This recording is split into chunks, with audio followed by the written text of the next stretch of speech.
The sitting is resumed. Mr. Speaker, we revert to government notices. Honourable Leader, Government Business. Mr. Speaker, I beg to give notice of the Stormwater Management Bill 2025. I also give notice of the Integrated Coastal and Marine Management Bill 2025 and the Barbados National Honours and Decorations Bill 2025.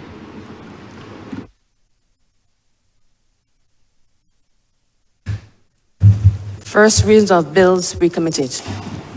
Honourable Leader, Government. Speaker, I beg to move the first reading of the Stormwater Management Bill 2025, the Integrated Coastal and Marine Management Bill 2025, and the Barbados National Honours and Decorations Bill 2025.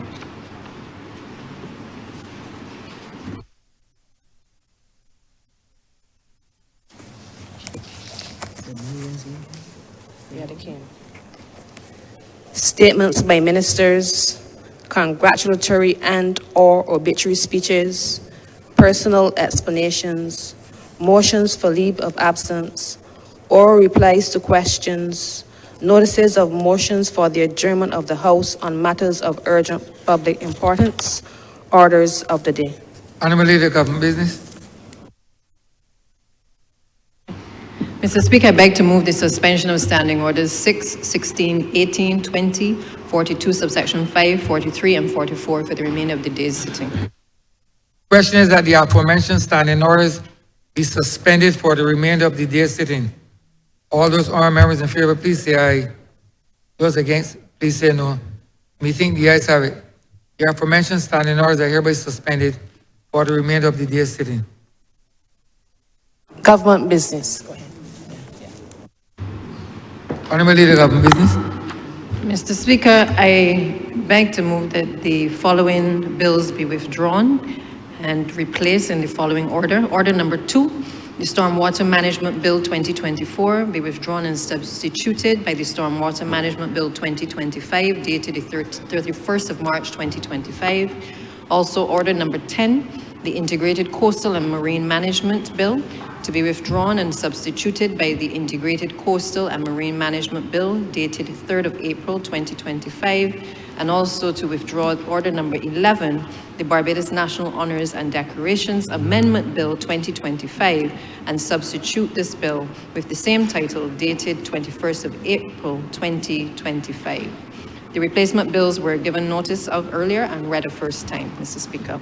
In addition, I would wish to withdraw, not substitute, but withdraw order number 12, the Insurance Amendment Bill 2025. The question is that orders number 2, 10, 11, and 12 be accordingly withdrawn.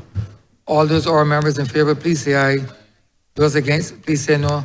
Methinks the ayes have it. Orders number 2, 10, 11, and 12 are thereby withdrawn.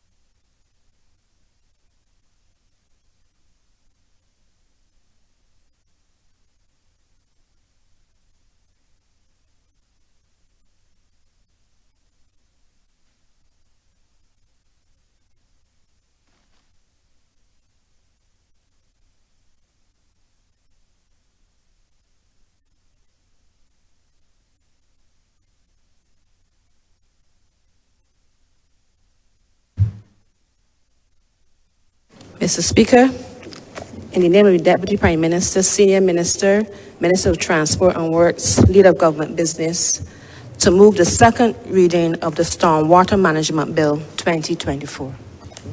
Honourable Leader, Government Business. Thank you, Mr. Speaker.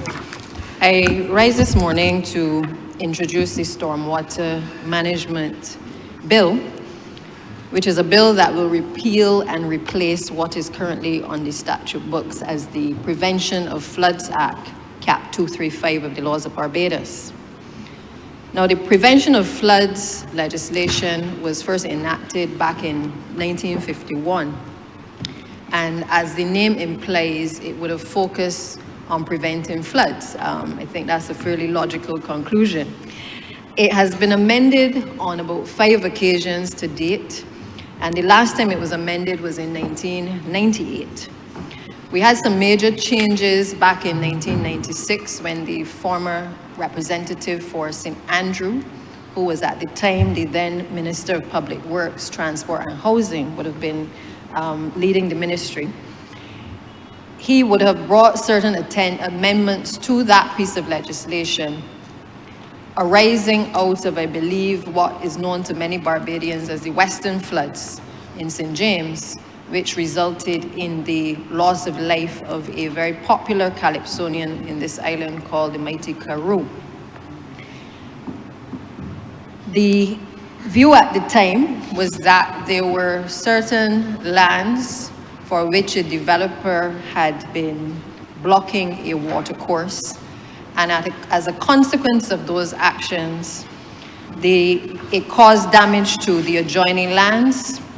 It resulted in almost 12,000 cubic meters of water being impounded across the areas surrounding the obstruction, and resulted in significant damage to a number of homes and indeed the loss of life of the mighty Karoo.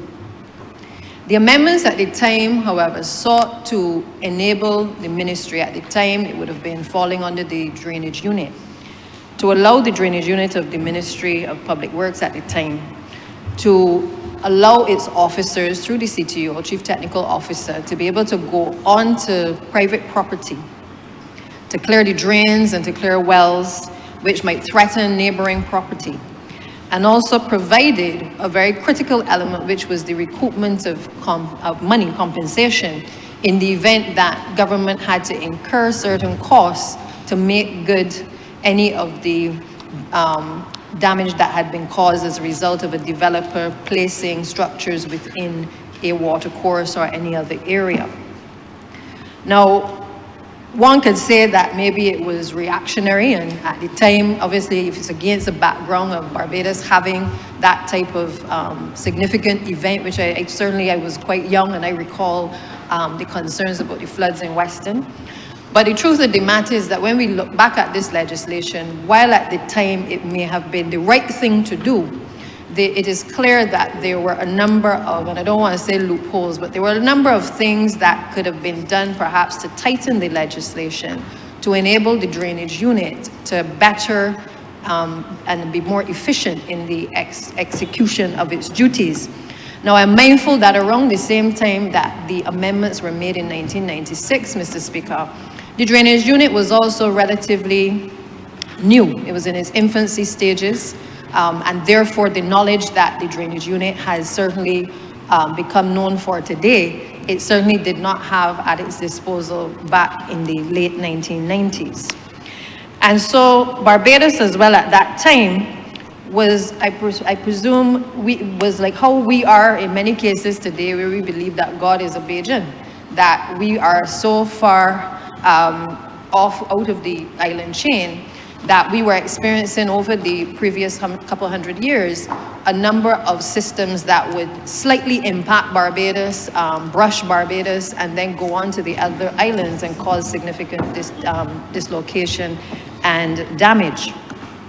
And obviously at the time, I think the last system probably was back in 1949, prior to the passage of the Prevention of Floods legislation, which really resulted in about 10 inches of rain across a number of the rural parishes, which by today's standard, obviously we are seeing significantly large numbers of water being dumped across the country when we have even the briefest period of rain across the island. So this piece of legislation, the Prevention of Floods Act, was primarily concerned more with flood prevention. This particular bill that I'm introducing today adopts a more comprehensive approach towards stormwater management. And it recognizes that stormwater management is an essential component of overall water resource management. It recognizes that you have to incorporate the elements of mitigation and adaptive response strategies as well if you're going to get serious about dealing with stormwater.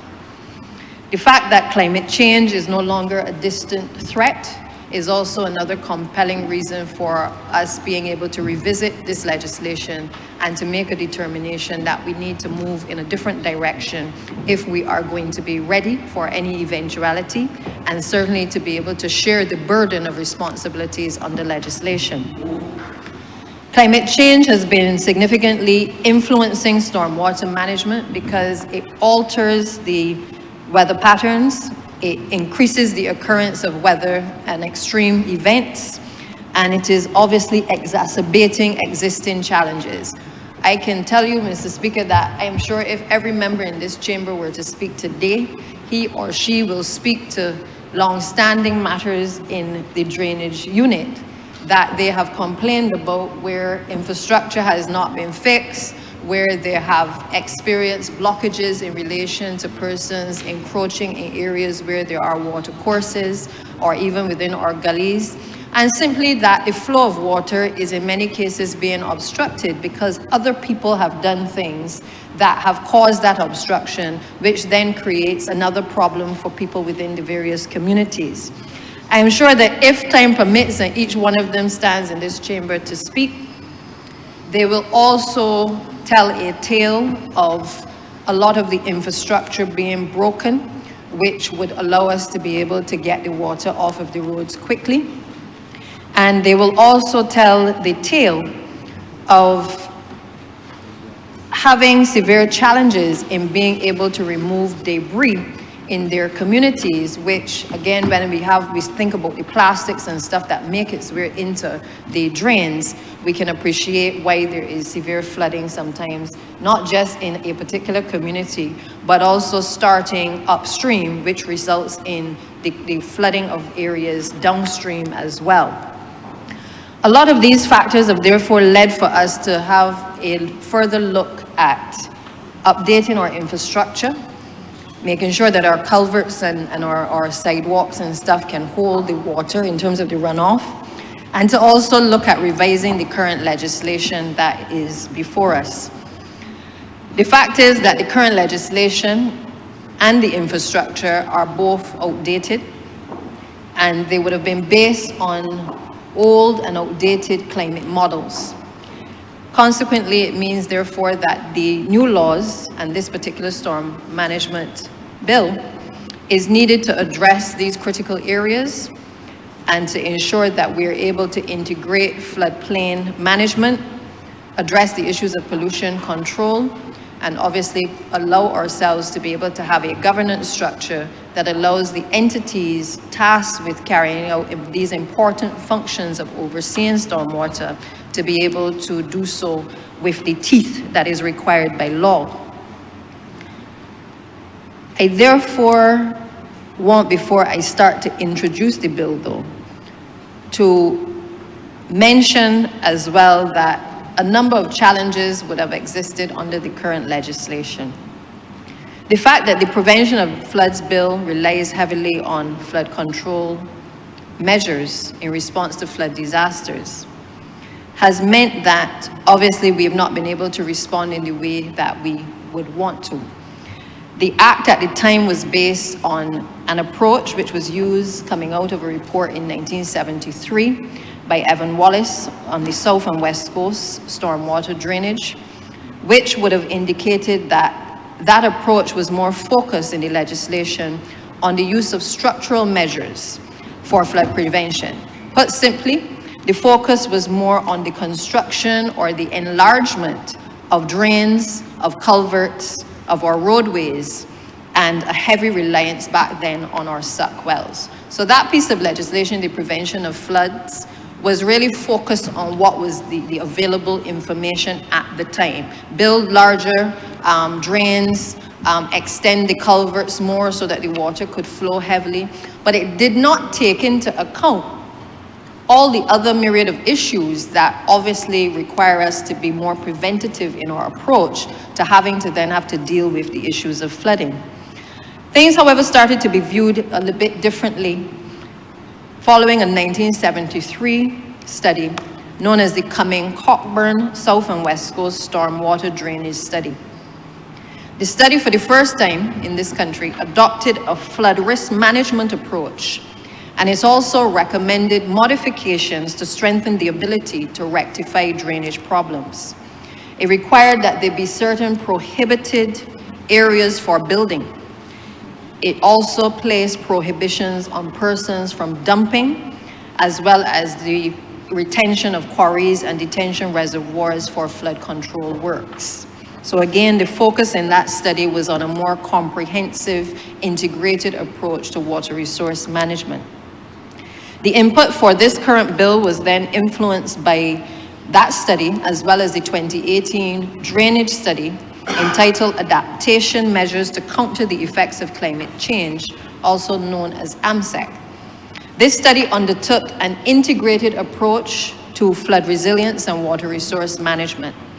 And it also combined the findings of the Coastal Assessment and Risk Management Plan and the Gully Ecosystem Management Study of 2005.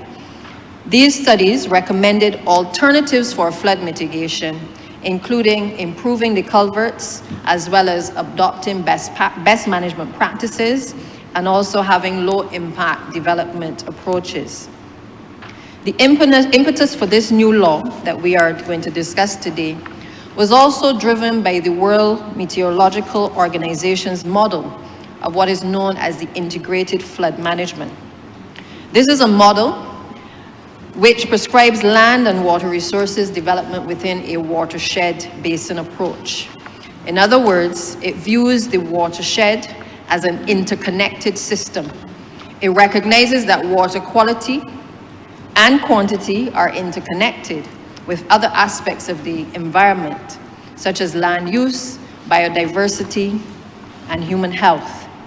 And this approach emphasizes collaboration amongst our various stakeholders and also the development of integrated solutions to address a number of our priority problems.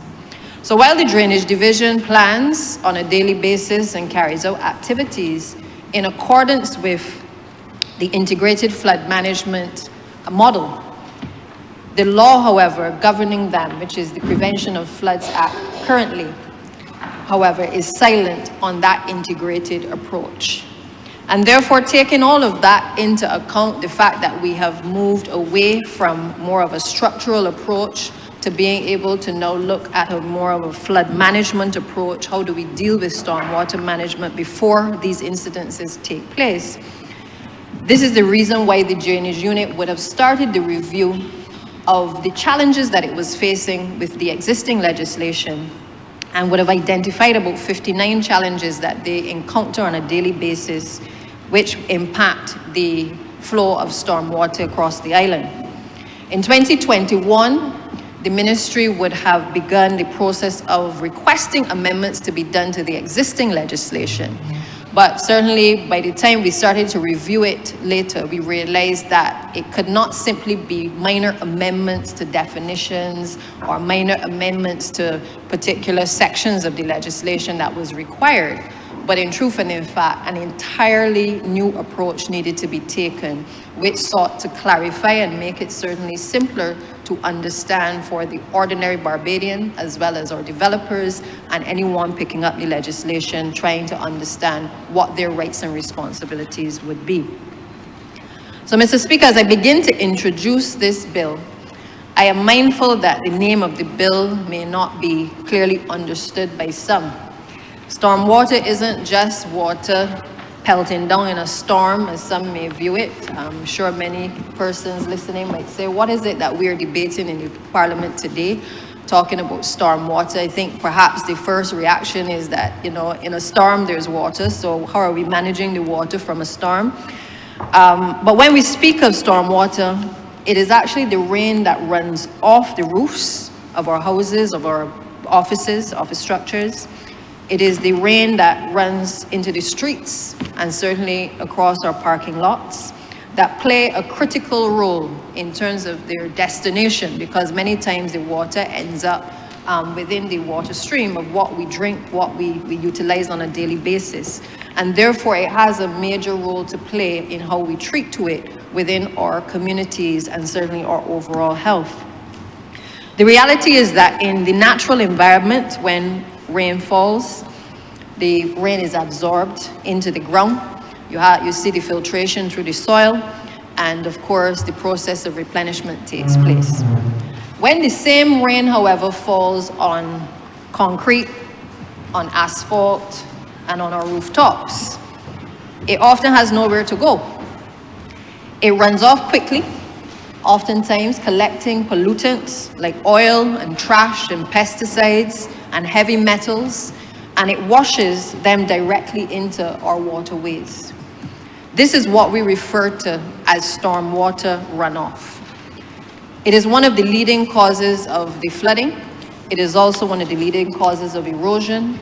It is one of the leading causes of damage to our precious infrastructure as well. And all of this ends up costing us millions of dollars each year.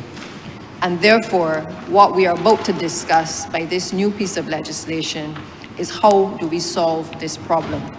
Before I begin as well, I want to point out that I had the opportunity to read the debate from when the amendments were made by the previous member for St. Andrew in this place to the current legislation.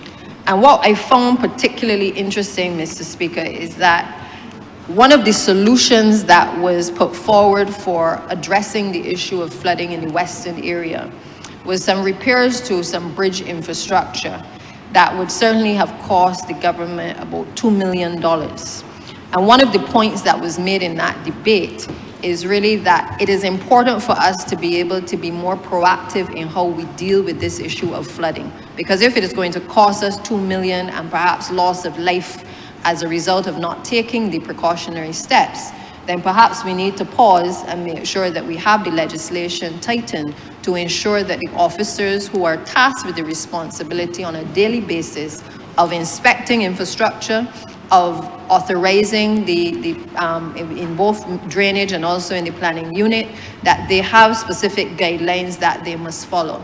Equally, that the persons who want to develop lands, that they also are clear in terms of their duties and also their responsibilities as well in ensuring that this stormwater is collected properly and certainly disposed of in the correct way so as not to cause challenges for other people living in communities in and around their surrounding area.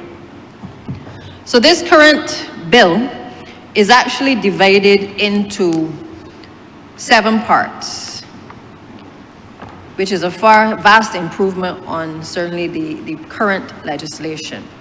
The first part deals with all of the preliminary details in relation to the interpretation, the acts which bind the state, and the administration generally of the act.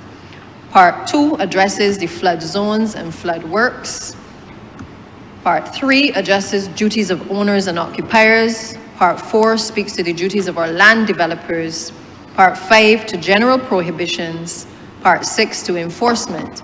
And Part 7 is an all-encompassing clause which deals with miscellaneous provisions. So this act would essentially, once this bill becomes law, would essentially do the following things. It is going to authorize the minister responsible for stormwater management to be able to designate specific areas as flood zones. It empowers the chief technical officer to plan and to carry out flood mitigation projects, allows the chief technical officer or another authorized representative to execute planned flood works in various districts, allows the chief technical officer or another authorized person to enter premises regarding planned flood works that have been agreed by the ministry. It grants the chief technical officer or his representative the authority to carry out flood works in emergency situations, and this is going to be a very critical discussion as well. It enables the chief technical officer to organize the maintenance of drainage infrastructure and certainly to now improve on the work that is currently being done. It will prohibit individuals from constructing buildings within a designated flood zone. It will restrict the planting of trees and crops in those designated flood zones. It will require landowners engaged in commercial or industrial activities to install stormwater disposal systems. It will mandate that outfalls and drainage reserves be kept clear of obstructions. It will require regular inspection and cleaning of the stormwater drainage wells and structures, as well as require landowners to construct adequate drainage systems to mitigate the risk of flooding. A number of enforcement mechanisms are also addressed in this piece of legislation, and also the area of compensation to persons affected is also included, along with the issue of the discharge of liability for certain acts as well. So if I start, Mr. Speaker, first of all, by taking you through this particular piece of legislation, allow me to point out, first of all, that one of the first things that had to be done was to properly define a number of the terms that are used in relation to stormwater management in the new bill. Because the old legislation did not even define properly or at all the Chief Technical Officer.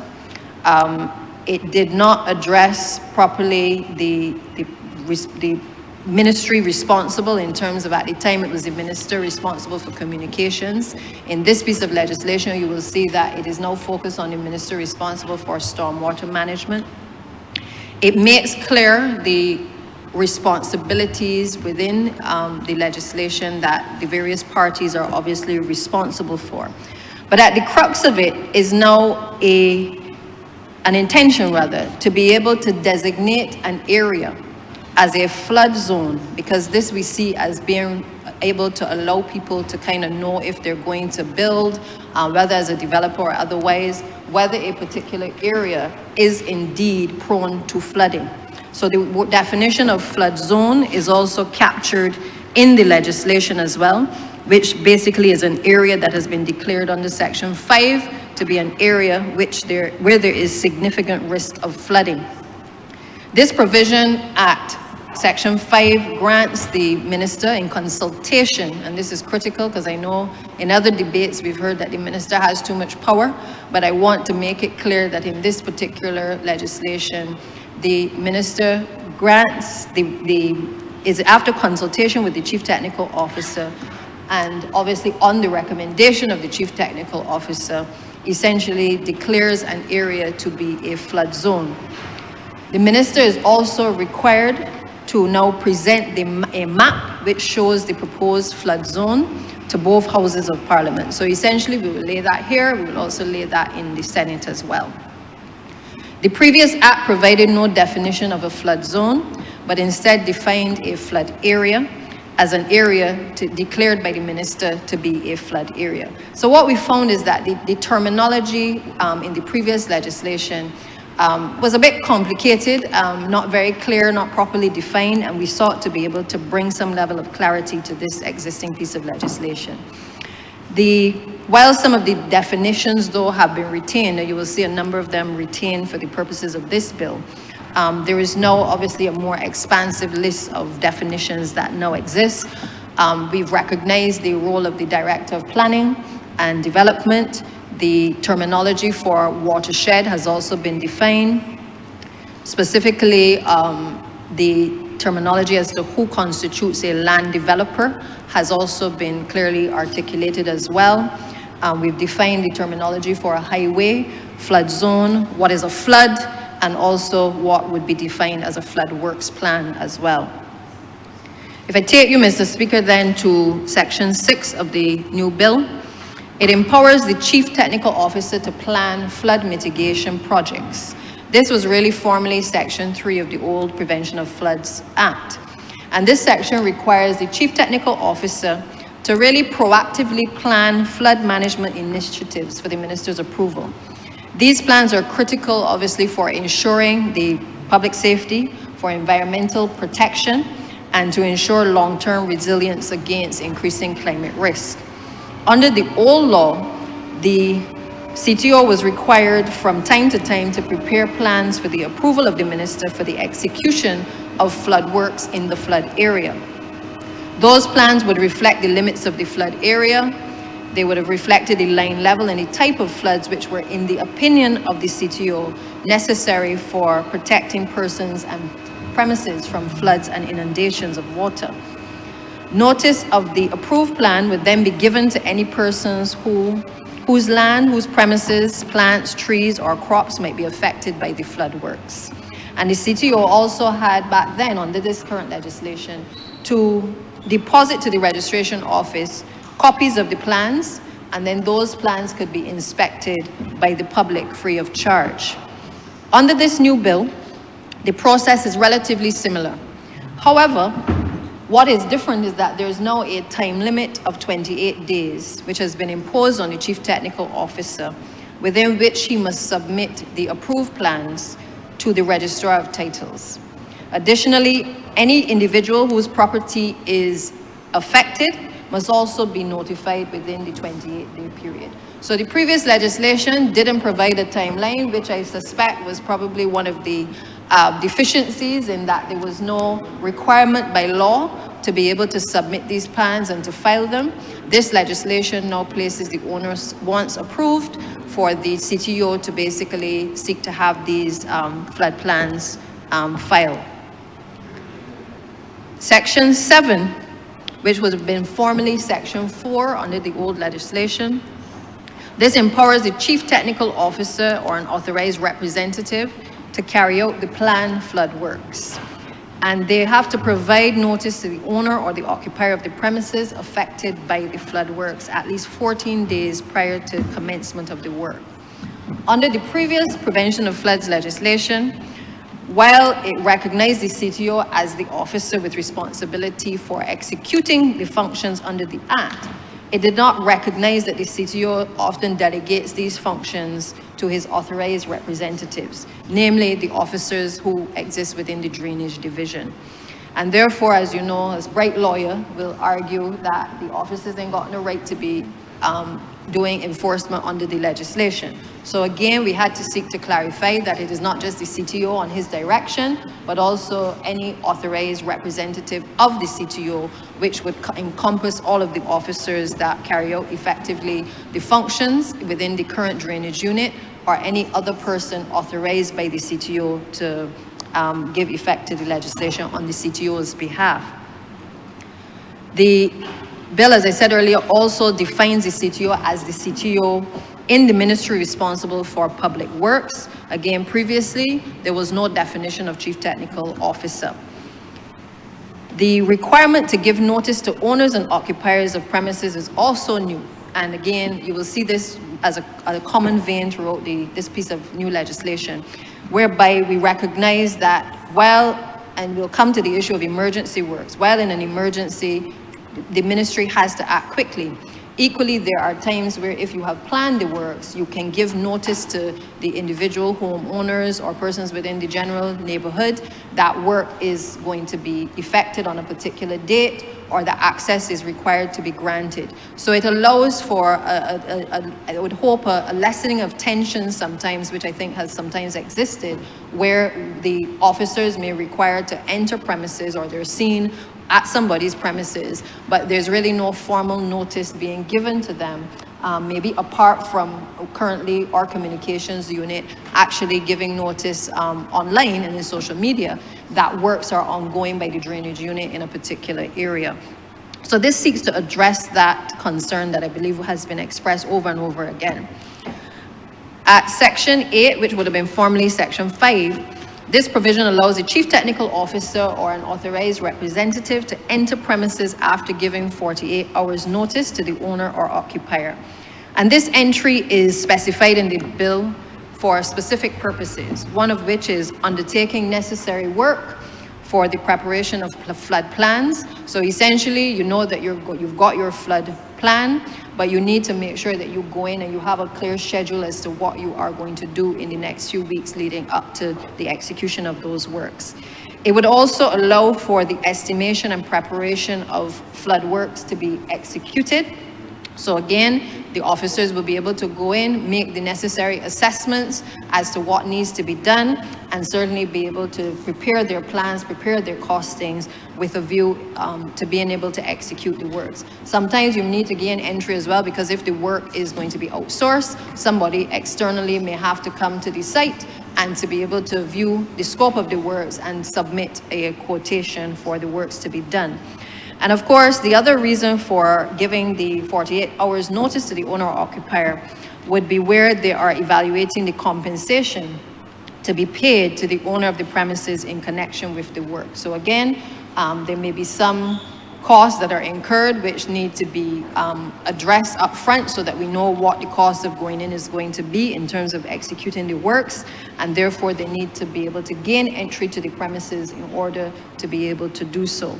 And then finally, the final one will be to execute the flood works in the actual flood works plan. So there are really no significant changes in this section. However, it addresses the issue of notice required for the preparatory work to be done by the Chief Technical Officer and his or her representatives to be done in order to be able to execute the flood works. The next section that I would wish to point out would be section 9, which is the one that gives the Chief Technical Officer the power to enter premises without prior notice in order to execute flood works, where, and it is very clear, where there's an imminent danger of flooding. So essentially where this is to carry out emergency works.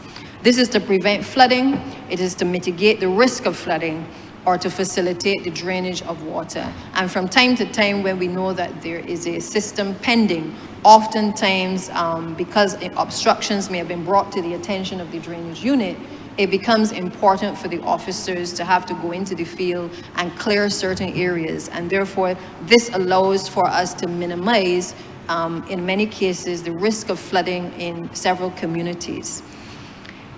As it relates to section 10, this enables the Chief Technical Officer to proactively plan the maintenance of drainage infrastructure, and it requires the officer to provide the owner or occupier of the affected land with at least 14 days notice before starting any maintenance work. Now, this is actually a new section. It recognizes, again, the importance of giving notice to owners and occupiers of land that works are being carried out by the drainage unit. And as I said earlier, currently our communications team would usually issue wider notices informing persons that work is happening in a particular area. But the very specific notice will now have a particular form in which that is communicated to residents so that they're aware that drainage infrastructure maintenance is actually taking place within their community. Section 11 speaks to the issue of building in a flood zone without permission. And this as well is a very new section. This prohibits anyone from erecting a structure in a flood zone without obtaining written permission from the minister. However, the Director of Planning and Development, in consultation with the Chief Technical Officer, has the authority to grant permission for construction in a flood zone. However, such permission will be subject to specific and essential terms and conditions to ensure safety and compliance. So essentially, there's a major prohibition on being able to erect a structure in a flood zone, but there may be circumstances which are brought to the attention of the relevant parties, which may require that a permission is granted. That permission will only be granted on certain terms and conditions. And that is done, obviously, through the Director of Planning and Development, as well as with consultation with the Chief Technical Officer. A person who contravenes this section is guilty of an offense under the new legislation and is liable on summary conviction to a fine of $20,000. Now, you will see throughout the course of this legislation some hefty fines being applied, and I'll take a minute to just speak to that for a moment. I think the recognition has come that since this legislation was initially enacted, that really and truthfully, many Barbadians really pay little attention to the issue of stormwater. And the feeling in the drainage unit, given all of the challenges that it encounters with its officers in the field, felt that in order to send a very strong message of how serious we are in terms of whether it's obstructions or obstructions which create offenses, that we needed to ensure that the penalties were stiff penalties that would send a message that we are now serious about our infrastructure, we're serious about our drainage, we're serious about the drainage unit being able to execute its duties effectively. And therefore, this particular provision, if you erect a structure in a flood area without permission, attracts a penalty of a fine up to $20,000 on summary conviction. It allows us, therefore, to try to effectively monitor building activities in flood zones, and in particular what we would describe as the unpermitted developments, which potentially results in the obstruction or the diversion of storm water. Part 3 of the new bill speaks to the duties of owners and occupiers. And as I go through each of these, I'm sure that, again, there will be familiarity with many of my colleagues who have constituencies where these issues have arisen. We've had situations where persons have been planting trees and crops within our water courses, and in particular in areas that will be designated as flood zones. There are areas that are known for flooding, and you have situations where people have encroached in those areas and blocked the flow of water that would ordinarily run off and not impact communities. But you have situations where this has become a major issue, and the diversion of that water into other areas often creates problems for several households and communities in the surrounding area. Now, this section restricts an owner whose land is in a flood zone area from the planting, growing, and cultivation of any trees, crops, or other plants that is likely to prevent or may impede the free movement of water. And this also attracts a fine on summary conviction of $20,000. This provision is obviously necessary because, as I said, we've seen the planting of the trees, we've seen the shrubs, we've seen, in some cases, people extend their properties, and we see this a lot in the rural areas. They extend their properties in what would be considered, I guess, open space, and they take in the lands next to them, which then creates problems in terms of not only drainage being able to access the area, but certainly for them to be able to clean the area to allow the free flow of water. It also impacts on neighbors sometimes downstream, if they're upstream, because you find that the water is then blocked off, and it impacts, oftentimes on the communities in the surrounding area. Section 13 is also a new section which targets more so landowners who are engaged in commercial or industrial activities, and it seeks to have them install the stormwater disposal systems. Landowners utilizing their property for residential purposes, excluding as a dwelling, must take proactive measures to now install and maintain an effective stormwater disposal system on their premises. And a person who contravenes this provision is also guilty on summary conviction to a fine of $20,000. This section imposes a responsibility on owners to install these systems for properties, for instance, used as apartments, condominiums, as well as commercial or industrial. It is not targeted at the ordinary residential use. We're talking about where you have, as a developer or a homeowner, you have erected a structure which has several apartments inside of it, and as a consequence, there is improper drainage of our storm water. This is intended at those types of developments.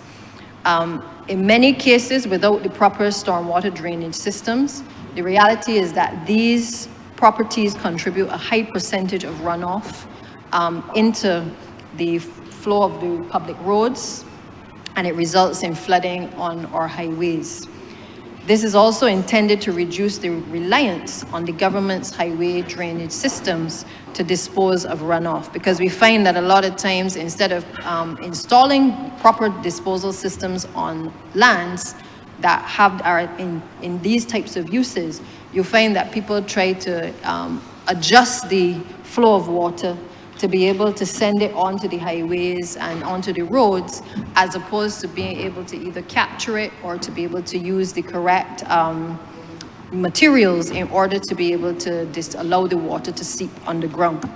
So this is intended to, again, place in the minds of those persons who are in the process of developing, and I know that planning will no doubt insist on this as well, to make sure that we take these approaches proactively.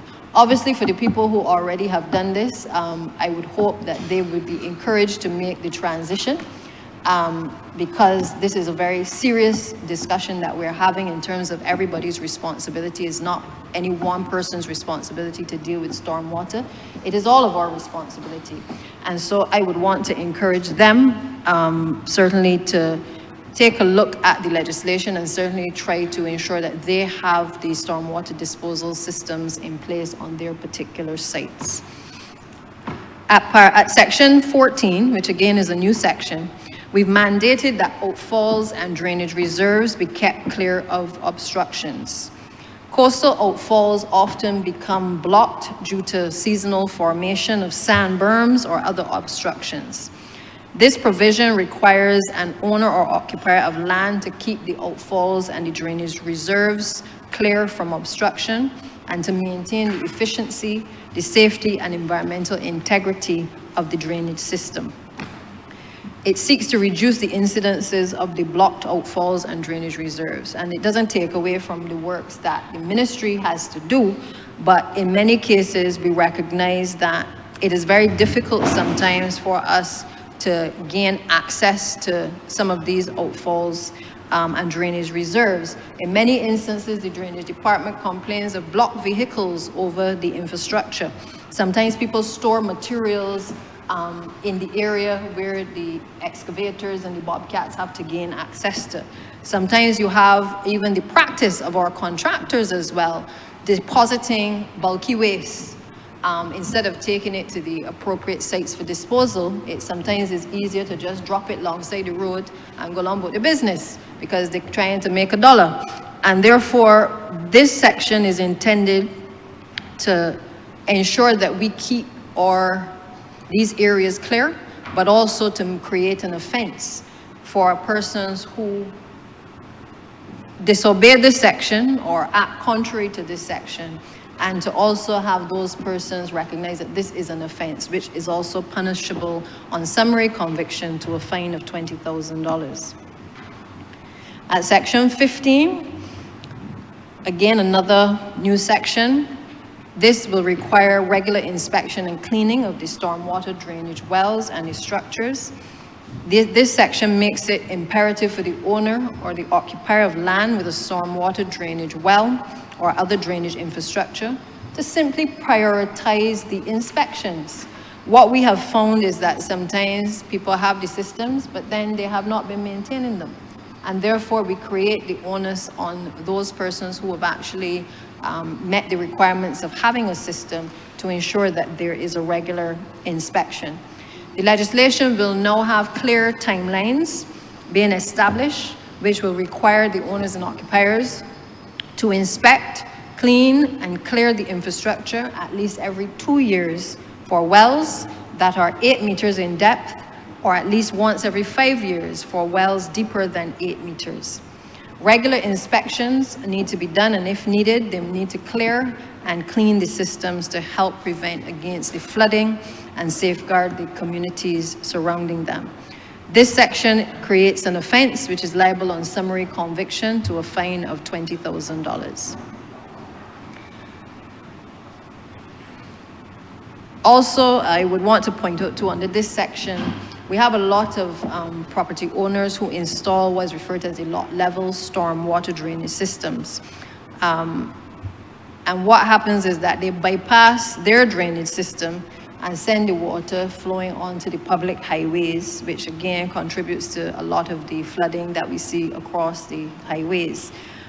So therefore, this section has taken that action or omission into account, and we have therefore created an offense specifically for persons who do not properly maintain their systems. Section 16 is also a new section.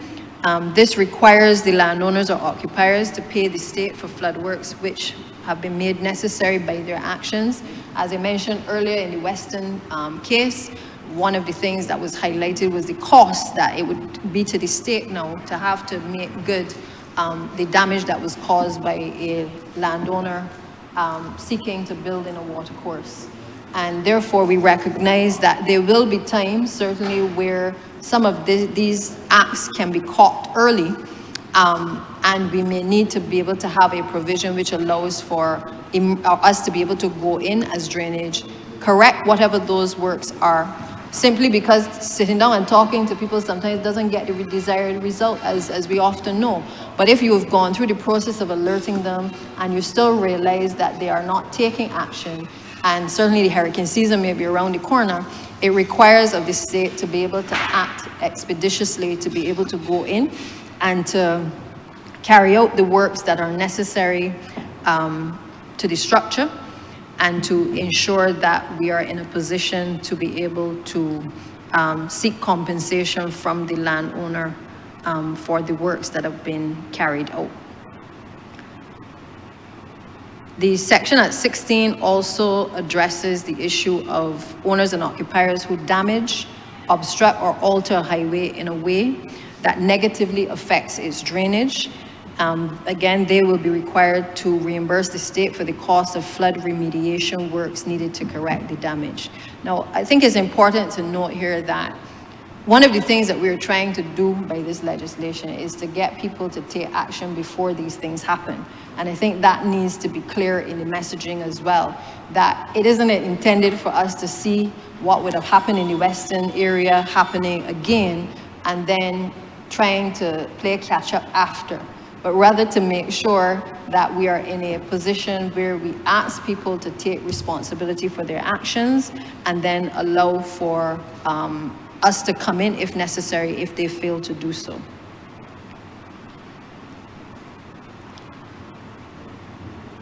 Now, part 4 of the new bill speaks to the duties of our land developers. And certainly on coming to this ministry, this has been perhaps one of the biggest challenges, but one of the things that I found very difficult to grasp in the initial stages as to why areas like the Goodland Gardens development and others that I think I'd heard about from when certainly my father was a minister was still on the cards for this administration in 2024-25 to have to address.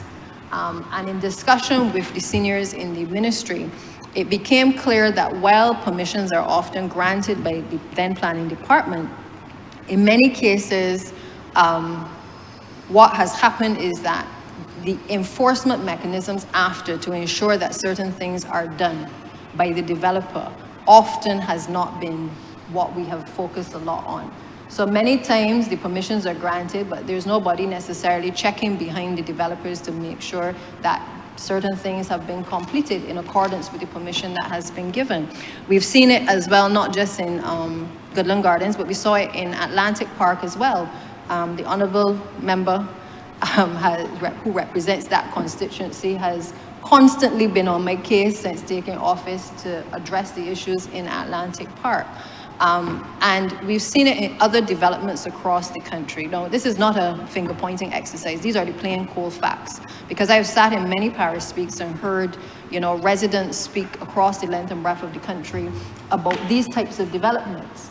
And the truth is, the reason why government is having to bear the burden and the cost of being able to address a lot of the flood engineering is simply because we didn't have this type of legislation in place, which allows us to be more proactive.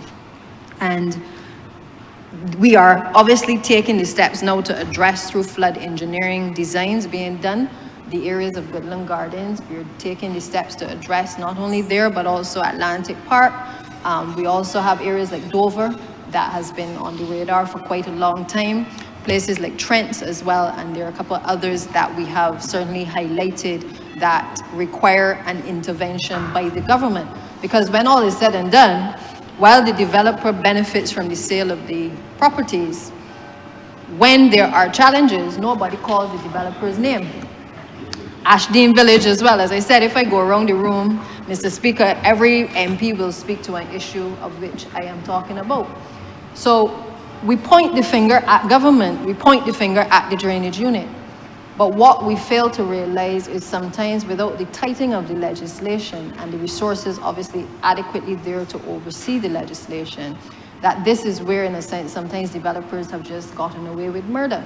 Our responsibility as a government is to not only listen to our public, but to find ways in which to ensure that these types of cases do not become the norm, and rather that they become the exception or that they don't happen at all. But there are too many instances, certainly since I have become minister, that I recognize that these developments have become of great concern and great cost to government in terms of our intervention. Had we had perhaps the flood works plans, or we had the flood plans from the developers in the early stages, or the studies being done as is now envisaged by this piece of legislation, perhaps we may have been able to have a more coordinated approach and more terms and conditions being attached to the permission. But without those things, really we have seen developments gallop along with, in some cases, insufficient drainage systems, and obviously new developments created which have impacted on those developments. And that, of course, in particular, makes it very difficult to be able to recoup costs from a developer. So I just want to place that there because I know that that has been a long-standing concern that we've been having to address. Under this section at 17 as well, the current law really did not require any state entity to monitor and ensure that conditions related to surface water drainage were followed and enforced after conditional development is permitted. So it goes back to the point of planning. It gives the permission, but at the end of the day, after that, and after drainage has perhaps given a rough input, as the senior minister often calls for comments, after the initial comments are given, there's really no follow-up until the next occasion when we hear that there's been a downpour of rain in a particular area and there has been flooding in that area. So these are things that I think the public needs to be mindful of, that we are really playing catch-up, and that legislation is required now to really bring things in order, working hand in hand with planning, so that we're in a position to address these things frontally. Under this section, if requested by the Director of Planning and Development, it provides that a land developer must prepare a stormwater drainage plan for approval by the Chief Technical Officer and the Director of Planning and Development. So it's now tying the two entities together. The failing to effectively manage rainwater can obviously lead to severe flooding and damage to the communities, and existing drainage systems in communities may not be sufficient to be able to deal with the additional runoff from these new developments. So essentially, the land developers have a duty to now demonstrate how they will mitigate the impact of not only their development, but also by doing and carrying out the studies to make sure that it is clear how other areas may impact on their own community as well that they're developing. I don't have to remind members, and certainly the public, that sometimes the heavy rains, when left without being able to run off properly, that in many cases this creates breeding grounds for a lot of vermin, mosquitoes, and certainly pests. And that obviously has another public health issue that is of concern to us as well. So it is not in any of our interests to allow for flooding to take place, never mind to allow the water not to be pumped off as quickly as possible. For the first time, the section at section 17 actually provides a detailed checklist of the items that are to be included in a stormwater drainage plan from a developer.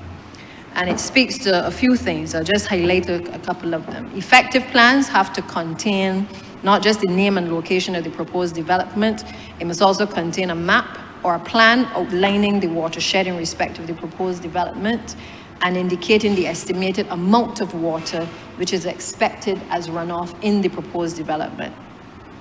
It must also contain the location of the stormwater drainage systems, which they are going to introduce, the number of systems to be installed, and an estimate of the amount of storm water likely to be generated from a 1 in 50-year return storm measured using rainfall density, intensity, duration, frequency curves produced by the Caribbean Institute for Meteorology, Hydrology, or such other institution as the Director of Planning and Development may specify. And then finally, if there's any other information which, in the opinion of the Chief Technical Officer or the Director of Planning and Development that they may require, they are also entitled to request that specific information. The plan has to be submitted to the Director of Planning and Development, and they then forward it to the Chief Technical Officer for consideration. Again, this creates an offense. Failure to follow this particular section creates an offense, and persons are liable on conviction to a fine of $20,000. It therefore removes for the first time that gray area in terms of interpreting what is required for a stormwater plan and its preparation, and provides more certainty in terms of the legislation, and removes the need for what we see often, which are revised plans. Oftentimes, you submit a plan, then you hear again, you got to submit a revised plan, which comes at much cost to not only the developer, but also much frustration, I would imagine, to the Chief Technical Officer as well as to the Planning Department as well. So we seek to address that by Clause 17 in the new section. At Section 18, this provision also relates to land developers. It requires the land developer to construct adequate drainage systems to mitigate the risk of flooding. A land developer under this section, if required to do so by the Chief Technical Officer or the Director of Planning and Development, must construct adequate drainage systems to effectively minimize the risk of flooding in a development. This section, while it is not mandatory, because again, it is if required to do so by the CTO or the Director of Planning, based on the information that is available to them, gives the CTO, the Chief Technical Officer, or the Director of Planning and Development the power to request this information from the land developer on adequate drainage systems in the development that is to be created. And over the years, what we have seen is that some of the developers have installed inefficient drainage systems, and some have also built systems which do not conform either to the design layout or to the specifications that obviously planning certainly and the ministry would wish to see done. In effect, this presents the challenges for the team in order to be able to effectively carry out routine maintenance. And obviously this section will now allow for a more proactive approach, which certainly is also borne out by the new planning and development legislation, in order to allow for adequate steps to be taken before persons actually embark on full development. Part 5, which relates to the general prohibitions, section 19, establishes general prohibitions related to flood zones. This provision speaks to ensuring the integrity of the drainage infrastructure by providing that individuals are prohibited from disposing of water on or in any public infrastructure associated with the drainage of storm water, unless permission is granted by the Chief Technical Officer. And the CTO can only grant, under this legislation, permission on certain terms and conditions as he may deem fit. What has resulted in this provision is that there's a high incidence across the island of the disposal of storm water, and sometimes water containing household, chemical, animal, feces, soils, and oils waste. And we recognize that unless we again send a clear message that the disposal of these things into the water system is not correct, that again, we too will be contributing to a lot of the challenges that we face when it relates to flooding in the hurricane season in particular. The truth is too that the improper disposal of the runoff also threatens the contamination of the soils, the drainage infrastructure, our ground and our marine waters as well. And so we've deemed this as well an area which will create an offense whereby a person will be liable on summary conviction to a fine of $20,000. Section 20 deals with an area which, again, I think every Barbadian can relate to, where we have a serious issue with the disposal of waste. We've been seeing garbage, debris, bulk waste, and other materials blocking the drainage systems and the water courses. I would have to say that I never could have imagined how serious an issue this was until I took up this position. But seeing some of the debris that comes out of our drainage infrastructure is mind-boggling. And I'm sure previous ministers have also shared the shock and awe of things that come out of our systems. They hinder the flow of water, and in particular during the hurricane season, create endless problems for us. I mean, we see the plastics, we see the sanitary napkins, we see old shoes, we see clothing, we see everything of every description being disposed of, in some cases not deliberately, but certainly willfully, blocking the drainage systems and the water courses. And one of the concerns that we have is that, again, we need to send a clear message that disposing not of the one plastic container, when you drop it out through the car window. We're not talking about that alone. We're talking about persons who willfully dump things within the drainage systems and cause blockages. Where we find that those acts are being committed, this new provision provides for persons to be liable on summary conviction to a fine of $20,000. You're going to soon call this the $20,000 legislation just now. Section 21, again, another new section, also speaks to another bugbear of the ministry and certainly of the general public when drainage has to visit a number of the sites across the country. It provides that individuals are prohibited from building fences, walls, hedges, or any other structures over or around drainage infrastructure. It is therefore a provision that is intended to guarantee easy access for inspections and maintenance for the persons carrying out their works, and to ensure that the drainage systems are able to function effectively. We often find that as a result of persons, again, taking in property that is next to them, where they know that there's a system on the land sometimes, and they still take it in because it gives them additional space. We also have found, I know there was one in, I think it was in Atlantic Park that we visited, where the actual guard wall was sat on top of the drainage infrastructure.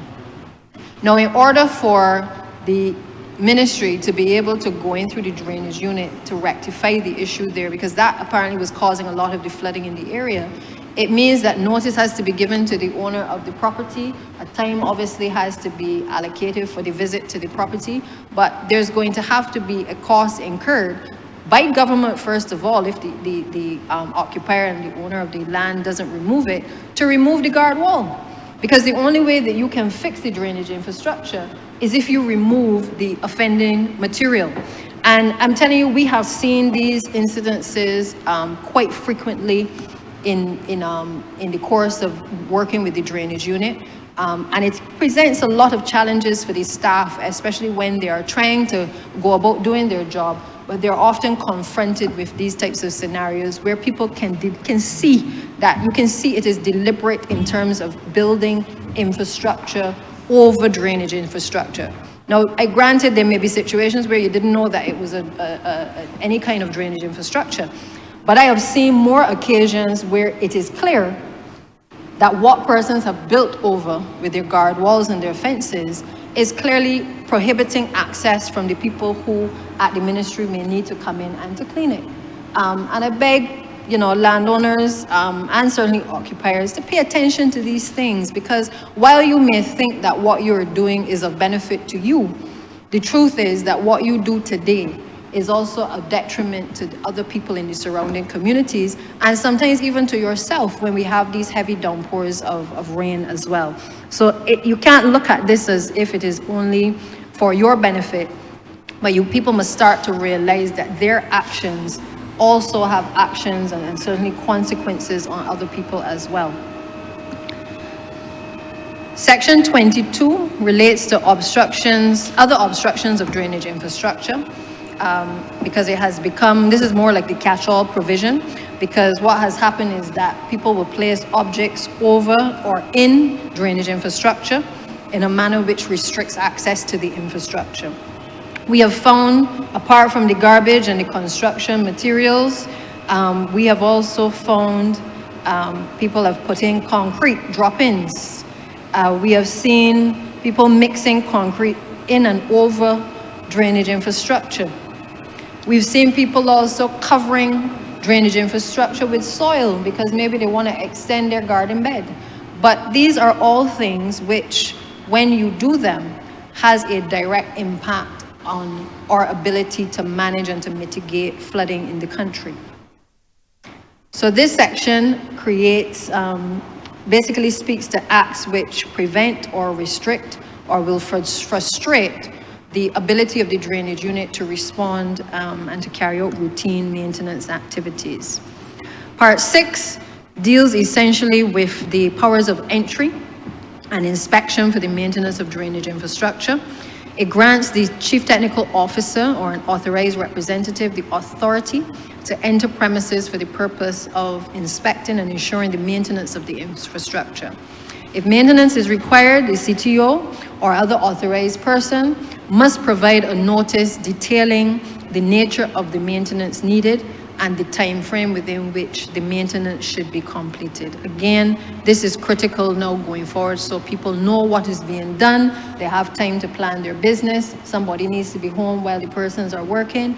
This provision allows for the notice to be given so that persons can get from the drainage unit can carry out their powers effectively. Section 24 provides a power to remove an obstruction in an emergency. This provides the CTO or any other authorized person to move any vehicle or any other thing which restricts access to an area where an emergency exists. It also provides that the owner will be liable for all costs associated with the removal of the obstruction. Again, we have found that during the day, in particular, when the officers are out, you find a lot of vehicles parked over the infrastructure, which again impedes our drainage workers from being able to gain access to do the cleaning. This will now give the CTO the necessary powers to be able to have a swift response, to be able to move, particularly in emergencies. We're not just going to pick up people's vehicles and move them, so people need not get afraid of that. But the intention is simply where we recognize that we need access in an emergency to be able to give the CTO the requisite power to be able to gain access to that particular location. Any person who contravenes this section is guilty of an offense and is liable on summary conviction to a fine of $20,000. The new bill also introduces the payment of a fixed penalty. And this is a new feature, but it is also becoming very common in a lot of the other legislation because we recognize that we don't want to be tying up the court's time with a lot of matters that could be dealt with administratively by the payment of a penalty. So this speaks to the normal way in which we, the officer will obviously fill out a form ensuring that the details with regards to where the person must pay, what the offense is, all of those things are listed on it, and the person is given a specific time within which to pay so that they can avoid a long, protracted process sometimes in the court.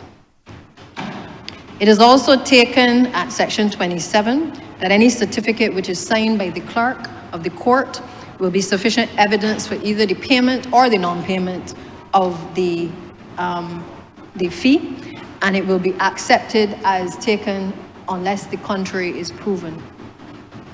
Section 28, which would have been formerly section 14, speaks to the obstruction of any of the authorized persons sent in by the Chief Technical Officer. An obstruction being, just like you have an obstruction of an officer in the execution of his duty, we treat to this very seriously because sometimes even with all of the processes being followed, which is notice, a quiet exchange with the landowner or the occupier, sometimes these situations lead to contention. And sometimes people, when they are told that they are doing something wrong, their first reaction is obviously to become very defensive and certainly offensive as well.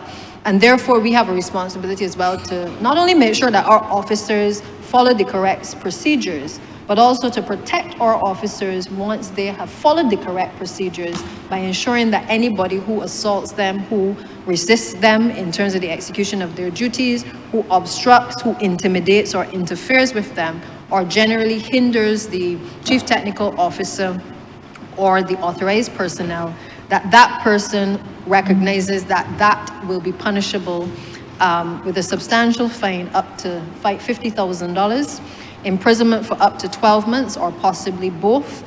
Now, in the previous legislation, the fine was $2,500 or imprisonment of 12 months or both. And I can not recall from speaking to the officers that this has ever been enforced. But what I can tell you is that the examples given by officers of their interactions sometimes with difficult public is well known in the ministry, and I know that all ministers can testify to that. So really, we want to take the role of the drainage unit seriously moving forward, and to ensure that people understand that once they follow the correct procedure, that they are not to be treated lightly in the execution of their duties.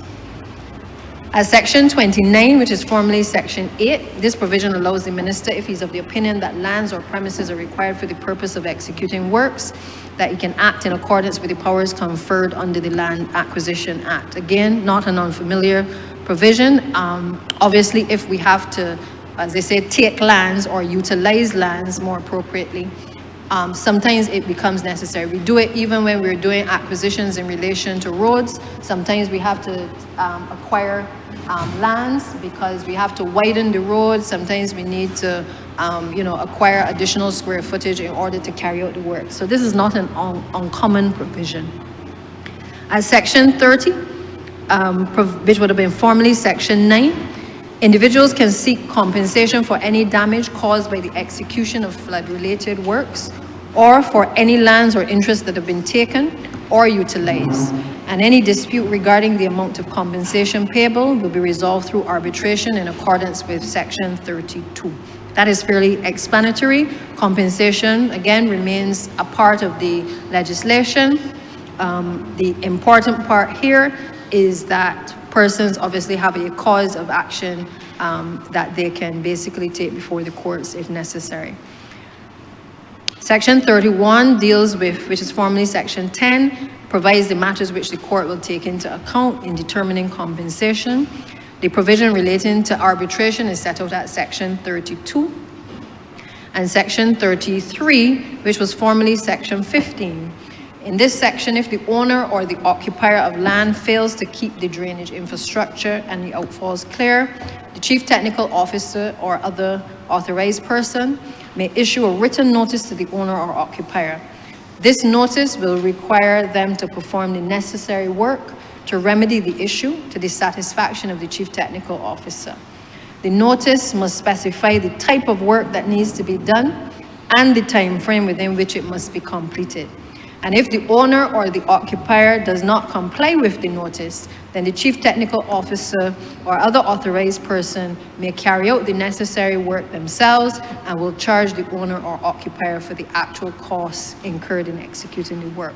So this section essentially gives the owner the opportunity to carry out the works themselves once pointed out to them within a specific time frame. And if they fail to do so, it allows drainage to be able to step in to do the work.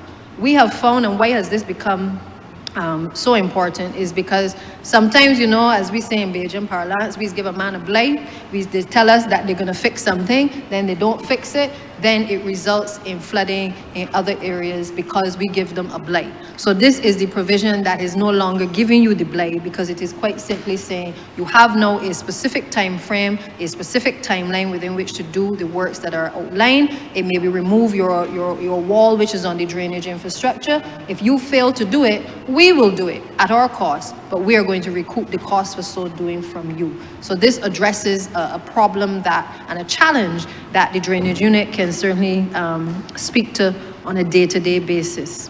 Section 34 would have been formerly Section 13, This relates to notices, where the notices have to be served on the owner or occupier. By leaving it with the owner, with the occupier or some other person in the residence, or by placing it in a conspicuous part of the premises where there is no occupier.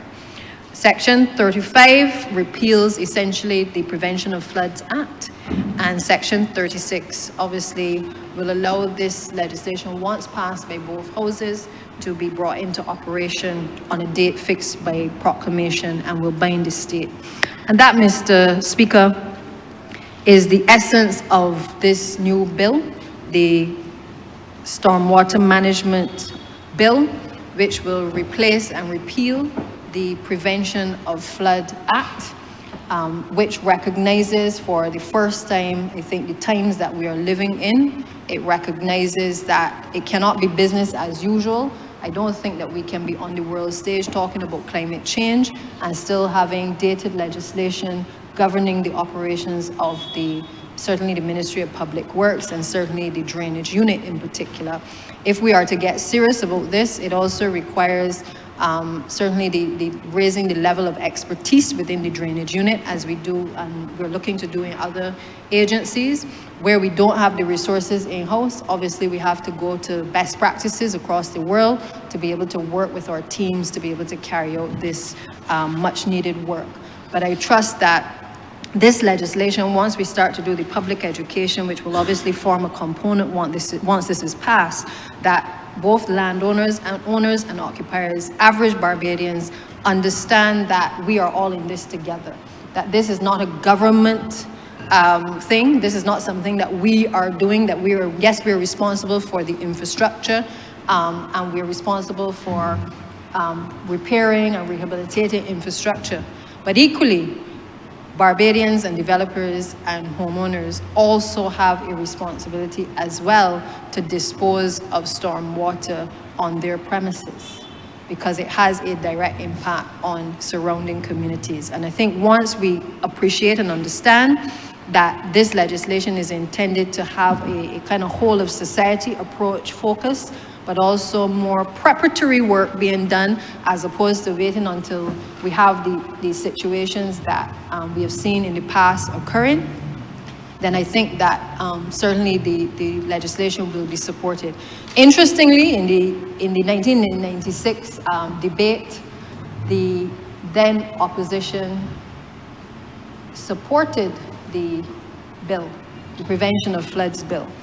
And I am certain today that the leader of this opposition would perhaps, no doubt, I'm sure he will point out any legal issues that may arise, and we appreciate any submissions that he may make based on his experiences as well. But I think this is an area which is not contentious on either side. Certainly it wasn't back then, and I don't anticipate it will be contentious now. But again, we have to allow the legislation to give the drainage unit the teeth to be able to start the process now of being able to act so that we can mitigate the risk of flooding, both for land owners, but also for our land developers as well across the country. So, Mr. Speaker, with those few words, I therefore commend this bill to this chamber, and I beg that this bill be read a second time.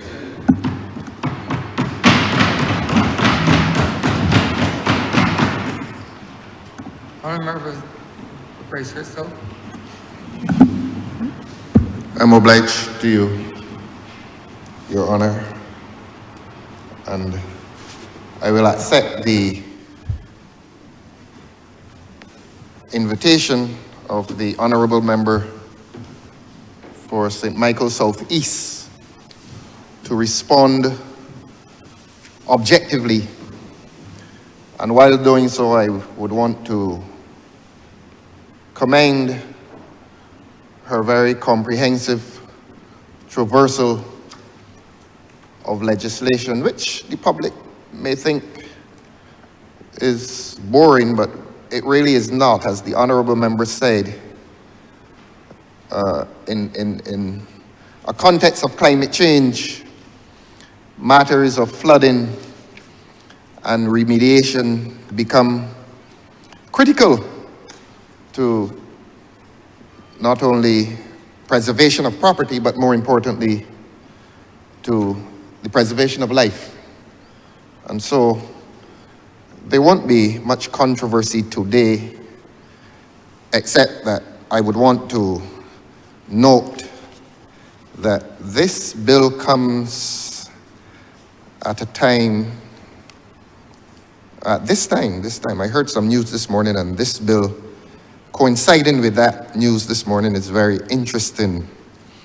And the Honourable Member for St. Michael South East made it all the more interesting when she began her discourse by making reference to a rather traumatic event that occurred when Carew, the Calypsonian, was killed. And ironically, that was, I think, I don't know everything, but I think that was within the constituency of St. James North.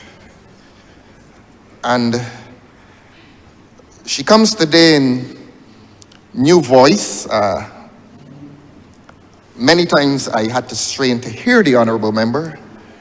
Yes, and I want to congratulate the Honourable Member again for that new voice. Very, very pleasant to the ear to hear how the Honourable Member spoke today. That very soft voice, delightful even at times. Now, since the Honourable Member started on the Carew tragedy, and that was a flood, those were flood waters that came from the upper reaches of St. James North and caused him to perish. It took me back to Brutus. And since this is St. James North, to which the Honourable Member refers, I would want to say to her, through you, of course, sir, that there's a tide in the affairs of men, which, taken at the flood, leads on to fortune. And this is very ironic. Today is a very, very ironic day. I don't know for whom the bell will toll, but until we decide on that tide and the affairs of men and who will take that tide at the flood, we may discover in a few weeks, perhaps a couple of months, where shall be the fortune. But let me come to the legislation itself. And I've already thanked the Honourable Member for a comprehensive traversal of the legislation. But before I go there, I would want to, in the context of this debate, take this Parliament back to a period some 2 years ago when I was differently located. And in spite of being differently located, I was not without courage. And I had to exercise the courage of defending and representing the interests of the constituents of Christchurch South when there was a plan to convert a wetland into a marina.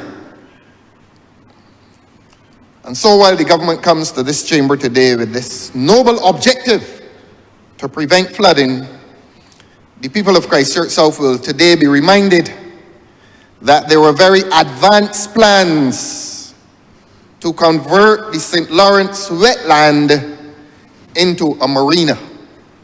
Now, if that enterprise were to have been successful, and the word successful is used only with some reluctance because there would have been no success, since the government then would have been inviting a natural disaster of greatest proportion. The plan then, and it was advertised on the back page of The Nation, I think a Friday edition, that the waters of the St. Lawrence Bay would have been pushed in to an excavated wetland, a marsh. I drove by last week and I looked at it, and if the traffic were not flowing, I would have stopped and I would have taken a photograph of that wetland. Beautiful area, birds and other natural creatures. And if government had promoted or permitted that plan, that area would have encountered much disaster. Indeed, the disaster was deepened when residents of the area woke up one morning and saw their properties advertised for seizure. I use that word, for seizure by the government. And so alarmed were they that they turned to their humble representative. And I gave them assurance that there was no dilemma on my part, that although I was a member of the parliamentary government, I was sent to this parliamentary government, that parliamentary government, by the constituents of Christchurch South. So I had no dilemma. I put their interest first. I was the parliamentary representative for Christchurch South on the government side. And there was no dilemma. I gave them that assurance. And then we hurriedly organized a town hall meeting to resolve the issue. Not to confront government, but to negotiate with the government. To ask the government to explain its behavior. That you were exposing an important part of the constituency of Christchurch South to peril. I will come to what would have to have happened if the plan had gone through. But let us come to what we did immediately. We organized that town hall meeting, and several of the residents, commercial and domestic, came to that meeting. They came in anger, and they came in fear that a government was going to do something that was against the interests of the constituency of Christchurch South, and more particularly, the St. Lawrence area. I repeat, I had a choice between party loyalty and loyalty to those who sent me. And I felt that the best representation was to show loyalty to those who sent me. And so I organized that town hall meeting. Now, it was not without some governmental cooperation, because I summoned to that meeting the Honourable Member for St. James Central, and he agreed to come, and he came. He did not conquer though. And I also summoned the Honourable Member for St. George South, and he came. And like his honourable colleague, neither did he conquer.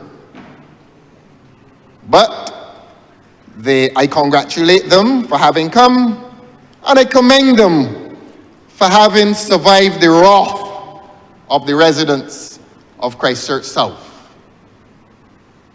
Suffice it to say that in the aftermath of that agitation by the constituents of Christchurch South, led by this humble gentleman, even in government, parliamentary government, I think I can say we prevailed. I do not use the word triumph. Triumphalism is not within my vocabulary, but we prevailed. I hope and I believe that the project has been defeated by the will of those persons who came to that meeting, that first one. We held the second one, and those two honourable gentlemen representing St. James Central and St. George South did not return to the second meeting. But I shan't mislead this chamber, they were not invited. And we did not invite them because at that meeting, we took a vote. And we took a vote among the residents of Christchurch South, and that vote against the project was 50 for, I beg your pardon, 50 against. They were for our resolution to oppose it. But 50 voted against the project, and no person voted for the project. Presumably, one wants to believe that government walked away, hanging its head. Heads are normally hung in shame when one has been caught doing naughty things. I do not know what has happened to the proposals to snatch the land under the use of the compulsory land acquisition. I don't know what has become of those plans of mice and men, as the writer says, but I trust that those plans have been abandoned. At those meetings, we brought environmentalists, and I'm not going to call the names of the environmentalists, but we gathered together scientific opposition and disapproval of a plan to convert a wetland, a swamp, into a salt water, a marina in which the sea was supposed to have been helped in to that precious land. Now, I feel obliged, sir, to give you further details. If that project were to have made any sense, if the nonsense were to have made any sense at all, if the nonsense were to have any logic involved in it, in order to pump seawater into that swamp, they would have had to have dug the shelf, the coral shelf in that bay. That is not your part of the world, sir. You are well ensconced in the middle of the island. I shan't say where you are for your own security, but you are well ensconced. You are not a coastal man. But I want to say to you, Your Honor, that if that plan had been successful, government would have destroyed, well, not government, to be honest, I don't think it was government's project. It was a government-supported project. That government-supported project would have resulted in the destruction of a coral reef, a table that has been there long before we came, well, we were brought, and long before those who brought us, and perhaps long before those who were displaced by those who brought us. So that government was supporting a project that was going to destroy an important part of the environmental heritage of this country. And perhaps the government does not know now that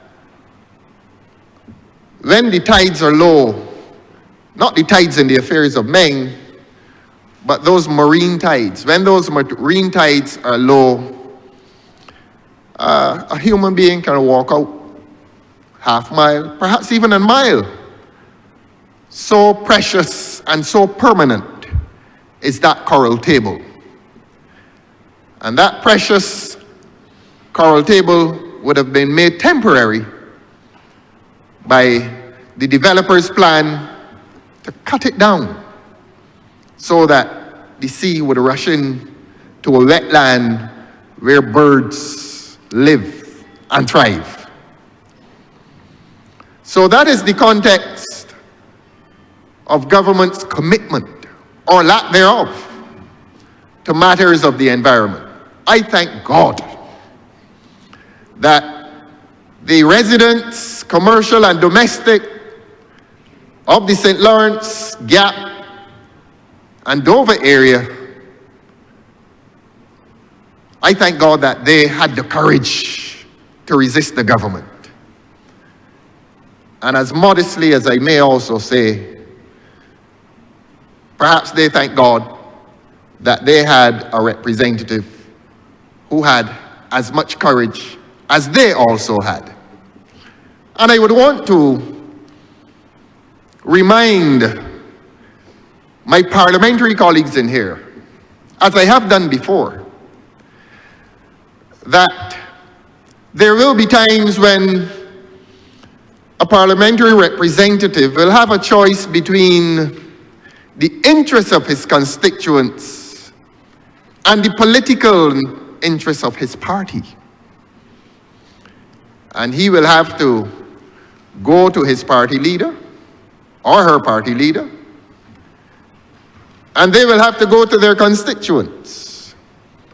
And they, as the saying goes, will have to determine which mini-god they're serving. My advice to persons who find themselves locked into that dilemma is that they should err on the side of those who sent them to this august place. There is no greater honor in life than to be a voice and representation of the people. Now that is easy for persons who are located on the back bench.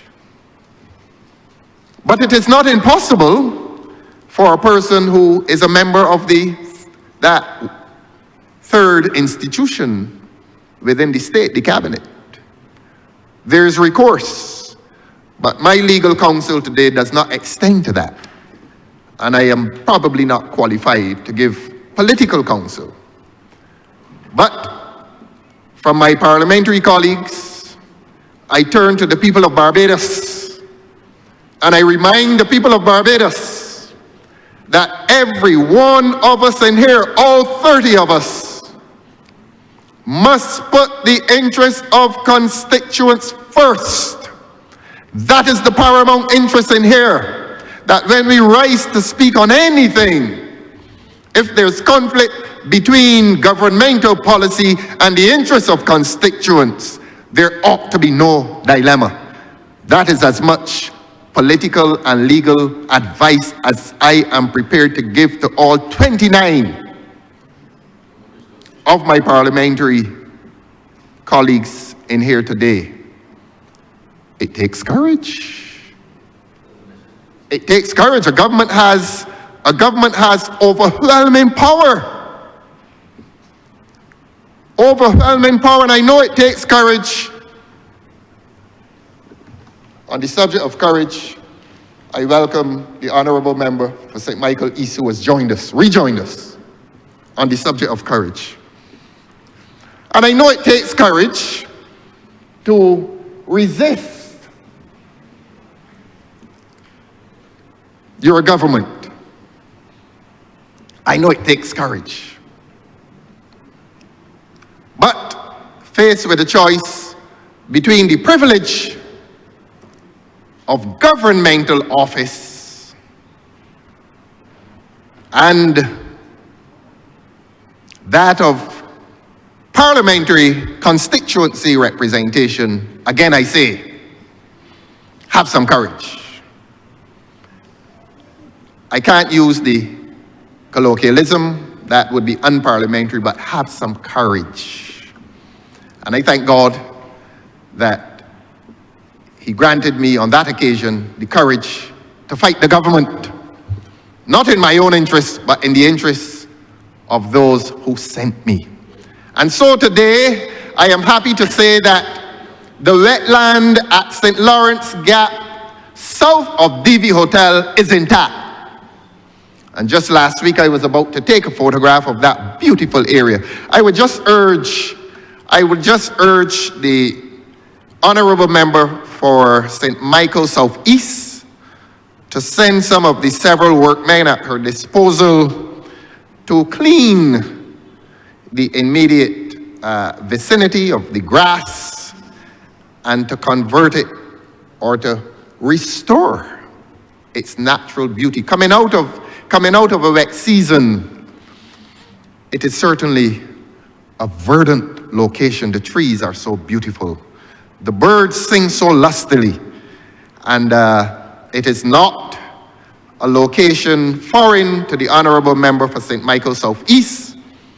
And so if her journey on mornings is on the highway, which is being repaved for some good or strange reason, I would urge the Honourable Member to travel Highway 7 and to exercise her mandate to the entire country and to clean that area. This is a call on behalf not only of those who sent me, but those who traverse that area from as far as St. Philip and return it to its beauty.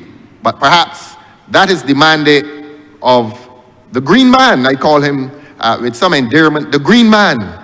That is the Honourable Member for Christchurch West Central, to have that area beautified so that the St. Lawrence heroes who resisted, two parliamentarians, two members of the cabinet, can celebrate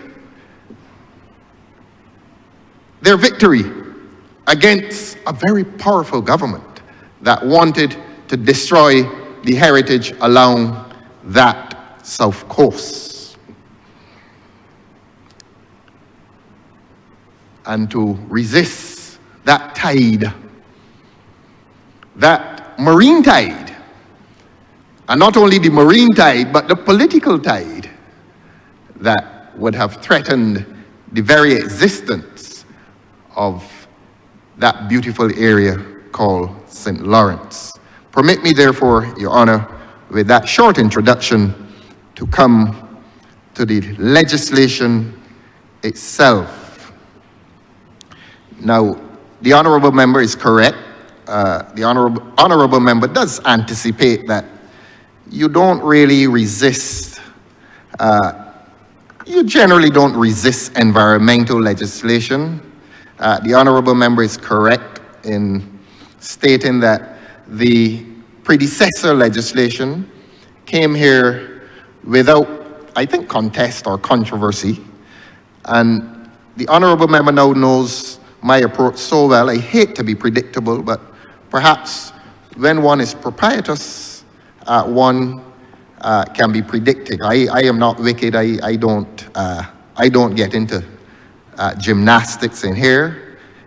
If something is of virtue, I support it.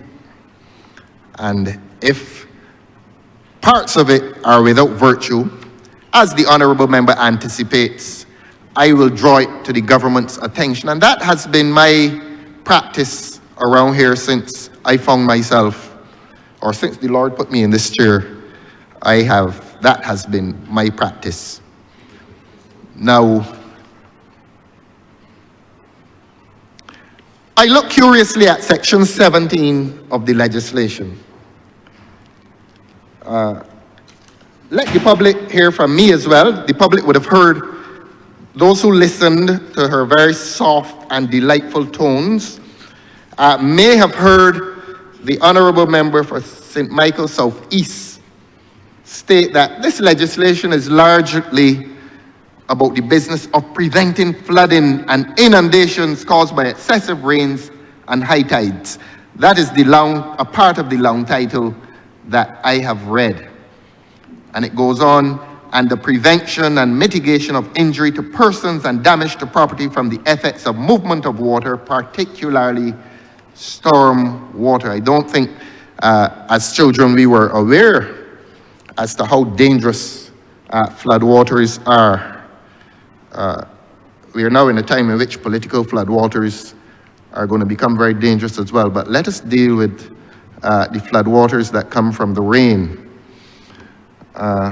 And so that the public should be made aware as to the dangers of floodwaters, this legislation comes to to this Parliament today. And we meet it with sobriety, we meet it constructively.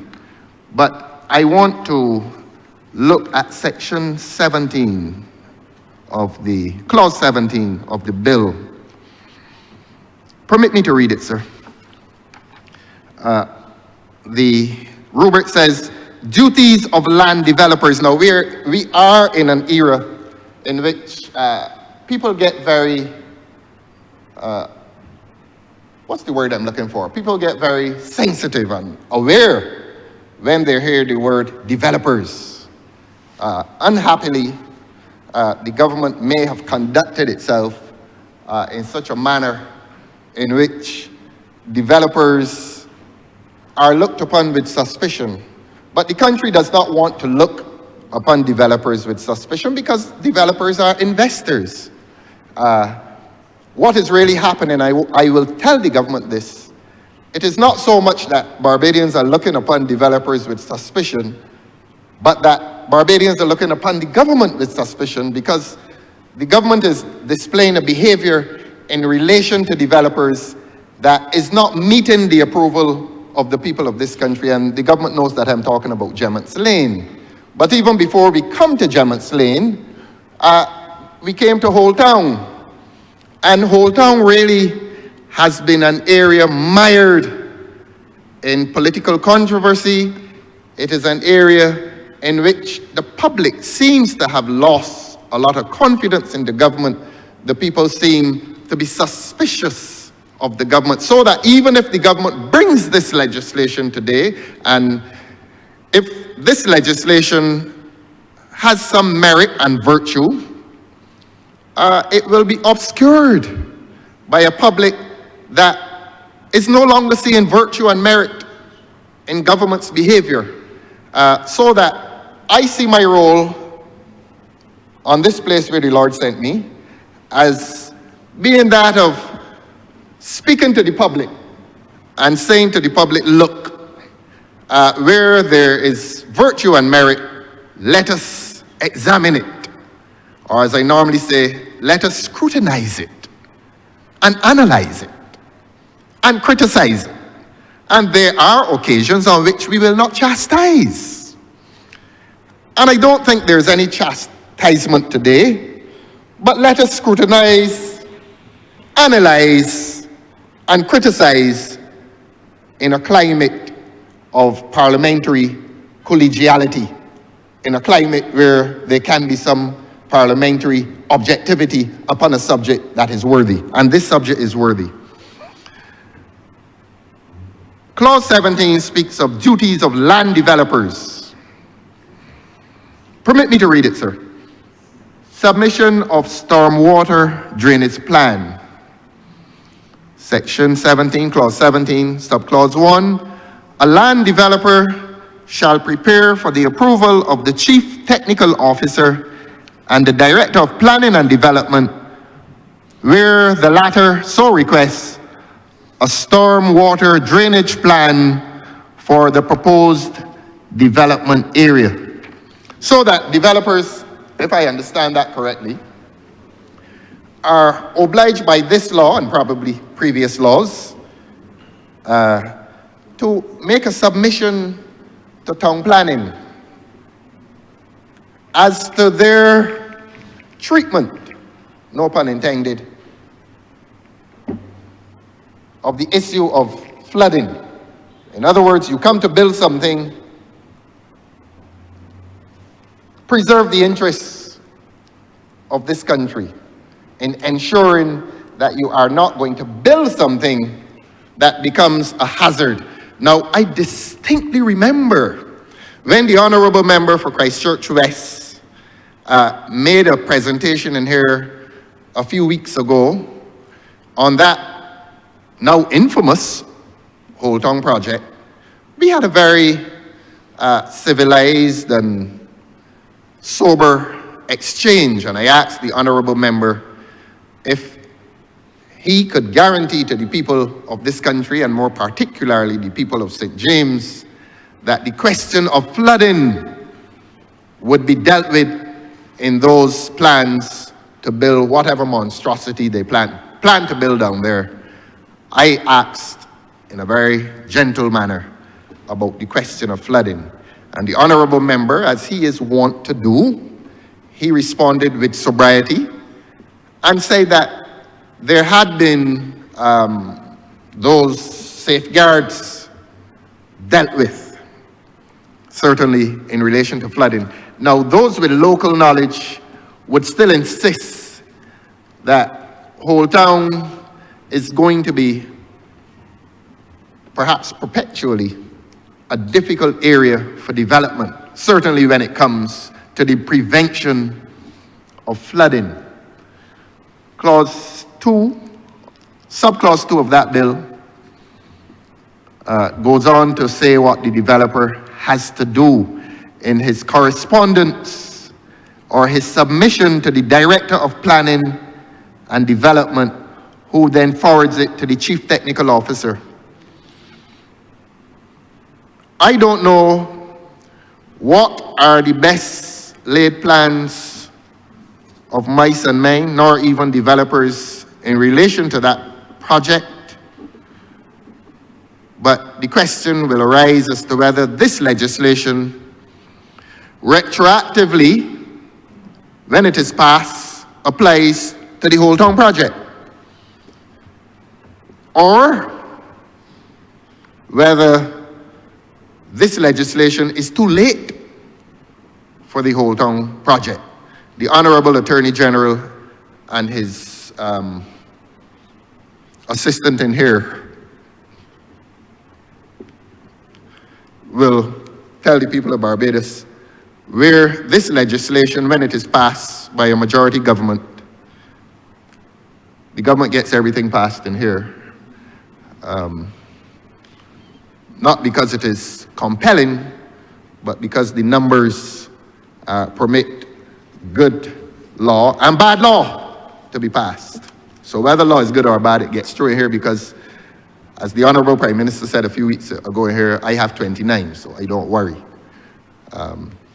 So when the 28, Your Honour, when the 28 gather to say aye to this legislation, before that happens, the learned Attorney General will tell this country whether this legislation will apply retroactively to the infamous Whole Town project, or in the interest of the good administration of things, the Honourable Member for Christchurch West, and I know there will be an intervention from the Honourable Member for Christchurch West, that Honourable Member will want to tell us whether administratively this legislation, and particularly Clause 17, will embrace that infamous Whole Town project. The people are still expressing discontent. They have gone quiet, but they have not become contented. There's still much discontent in relation to Whole Town. So government should not delude itself that the silence on Whole Town represents acquiescence in what the government has been doing to that precious piece of heritage land. So the question remains, will Clause 17 of this legislation, certainly as it affects developers, will the developers of the Whole Town project be captured or be caught by this legislation, and certainly Section 17 thereof?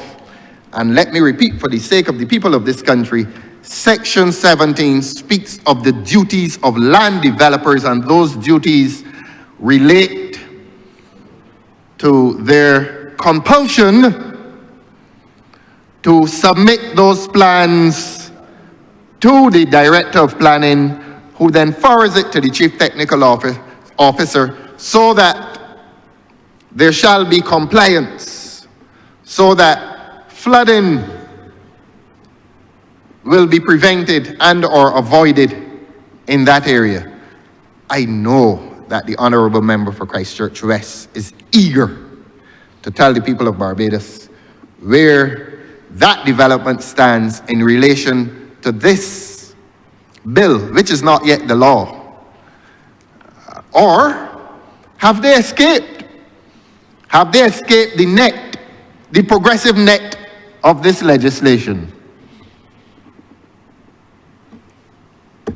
We will find out very shortly. I know the Honourable Member for Christchurch West, who always speaks with sobriety and candour, sometimes even charm. He will have the opportunity, that Honourable Member will have the opportunity to say where those powerful developers stand in relation to this legislation, or in their power, will they be above the law in breach of that constitutional rule of law, which says that no one is above the law? He is so eager, but I'm going to keep him waiting a little longer because I have a little more to say. I bring the Honourable Member for St. Michael South East to Section 19, Clause 19 of the legislation, which strikes me curiously. And this deals with general prohibitions. These are just questions. Don't treat it as an exercise in hostility against the government in the manner in which we were hostile when we fought off the government on the St. Lawrence plan. Now, Clause 19 speaks of disposal in public storm water drainage infrastructure. Disposal in public storm water drainage infrastructure. I'll just paraphrase it. It says, no person shall, without the written Prime Minister of the Chief Technical Officer, dispose of any water or in any public infrastructure associated with the drainage of storm water. Not controversial, really. Subclause 3, however, criminalizes behavior that contravenes that section. It says, a person who contravenes subsection 1 is guilty of an offence and is liable on summary conviction to a fine of $20,000. Now, that is a sanction prescribed and legislated by this bill, which will become an act, in relation only to Section 19, to what will become Section 19, subsection 1.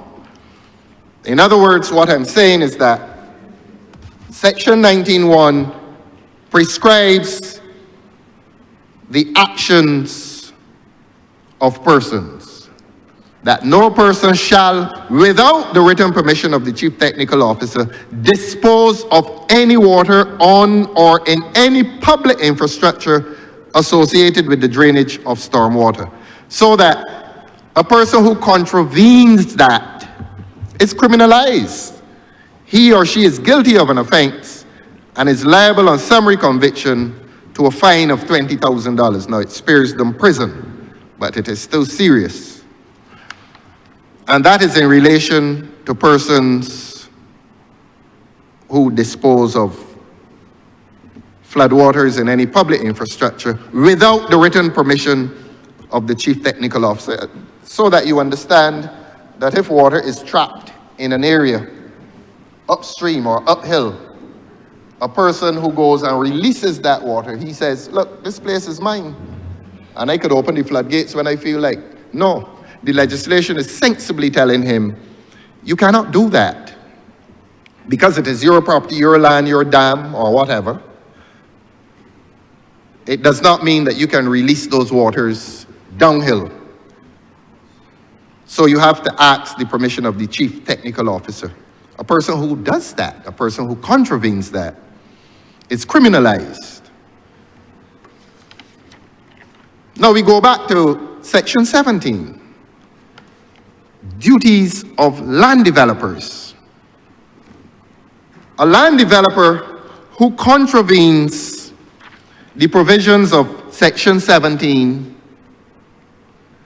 is not similarly sanctioned for breach of any of the mandates or prescriptions. And one will ask the question why. The public will ask if developers/investors are treated differently from other persons. We know that they bring investment, we know that they're important, but let us not ever elevate them above the law. Again, I say the Constitution itself embraces the rule of law. And a fundamental tenet of the rule of law is that no one is above the law, and that public officials are constrained even by the law. And one will be curious as to why Section 19 carries a criminal sanction for breach of Section 19, and Section 17 carries no similar sanction in the event that a developer breaches the prescriptions of the legislation. One asks why. And so that government will want to satisfy the public, and that government will want to satisfy the people of Whole Town that they regard that Whole Town project seriously and in the interests of the people of Whole Town and in the interests of the people of Barbados. Government may want to revisit that and take a developer from beyond the pale of the law and bring the developer within the law. In other words, control, not only influence the behavior, because Section 17 seems influential, but let us consider making Section 17 an instrument not only of influence, but an instrument of control. And if government, if this parliament finds itself unwilling to prescribe or impose a sanction, I want to invite the parliament to consider controlling the behavior of developers as well. And this is particularly important in relation to Whole Town. Whole Town is one of the few proposed projects in this country that has attracted the level of protest that it has attracted. I mean, it has gone across the spectrum. It has attracted the opposition, the protests of various political parties, various interest groups, including the environmentalists. All manner of humankind has coalesced around the matter of Whole Town in opposition to Whole Town. And if government wishes to retrieve some of its, well, I'm not here to speak for government's goodwill, but if government is interested in appeasing or assuaging the anger of all those interest groups, government may wish to consider revisiting Clause 17 of this bill to satisfy the public that the government is seriously interested in balancing the rights, interests, and entitlements of all parties there, including the investors, including the developers, including the residents, including Barbadians with an interest in heritage. Now, so that's the point I make in relation to Section 17, which is dissimilarly drafted from Section 19. I repeat, Section 19 imposes a criminal sanction against persons who release water, obviously downhill, and it does not impose similar sanctions in relation to that precious portion of humanity called developers. So bring them also within the law. The point is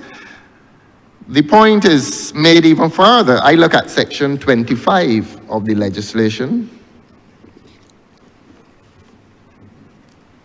and I felt that Section 25 would have been an all-embracing section which sanctioned or even criminalized behavior that was unwanted.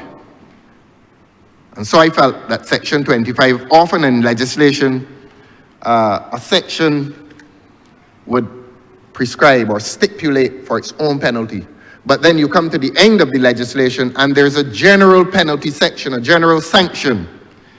And I came to 25 and I thought that the legislation at Section 25 rescued the interests of the public insofar as it may have been seeking to control the behavior of the developers. And you're a lawyer, Your Honor, and a good one, and I will read Section 25(1) for your benefit and the benefit of the public. I quote, "Notwithstanding any other provision of this Act, where a person contravenes a provision of this Act," and when we hear those words, we figure, oh, good. This section is now embracing all areas of infraction, but it is not. Permit me to read it again, sir. "Notwithstanding any other provision of this Act, where a person contravenes a provision of this Act," these are the operative words, "the contravention of which constitutes an offense." Those are the operative words. In other words, this penalty provision does not apply to all the provisions of contravention. This applies only where the contravention constitutes an offense. So if I take you back, Your Honor, to Section 17, again, Section 17 in relation to developers does not express itself as a contravention which constitutes an offense. So again, the developer escapes. What I thought was promising language, what I thought was going to be a contravention section or a section which provide a sanction or a criminal penalty in relation to developers, we've lost the battle again. And that is Section 25.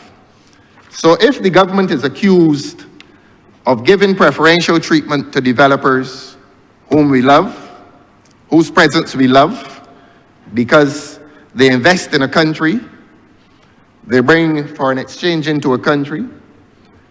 In an ideal situation, they're supposed to provide employment, and to use government's favorite word, sustainable employment. Certainly if it's a hotel, you have employment for as long as the hotel survives. But you do not wish as a government to convey to the public that a developer is above the law. And so that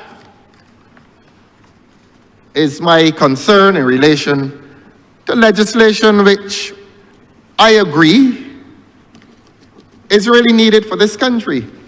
Floodwaters are dangerous and becoming even more dangerous as we build on this landscape, as we plant, as the Honourable Minister, as the Honourable Member for St. George South continues to destroy agricultural lands in this country with concrete.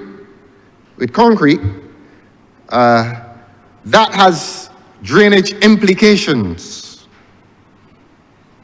And everybody knows, and you can see what is happening in Barbados. Maybe the storms, maybe there's more water, I don't know. But certainly, flooding is now a more dangerous occurrence in this country. Whether it is because, as I've said, there's more water, or whether we have destroyed our water courses, I leave that for the scientists. But whatever is the answer to that question, the reality, as the Honourable Member for St. Michael South East said or implied, is that flooding now is of more dangerous proportion. And if flooding is of more dangerous proportion, it means that this Parliament really ought to be, by legislation such as this, securing the interests of those of us who are here at the mercy of the elements. And if we are at the mercy of the elements and we are going to penalize owners with criminal legislation, criminal sanction, let us join everyone with equal treatment. Let us, in penalizing the owner, also penalize the developer, who may not even live here, who may be an absentee landlord. And I use that language with some reluctance, diffident reluctance, since I don't like to use emotive language around here. But developers a lot of developers are known to replicate the behavior of their predecessors in agriculture. And a lot of them have been absentee. So we are the ones like Carew, who according to the Honourable Member for St. Michael Southeast, faced the wrath of the elements when he perished in those flood waters. And I will end as I began on the issue of floods, and to remark that the news this morning did not surprise us in the least. We knew that these floods were coming, and we were, and yes, I would.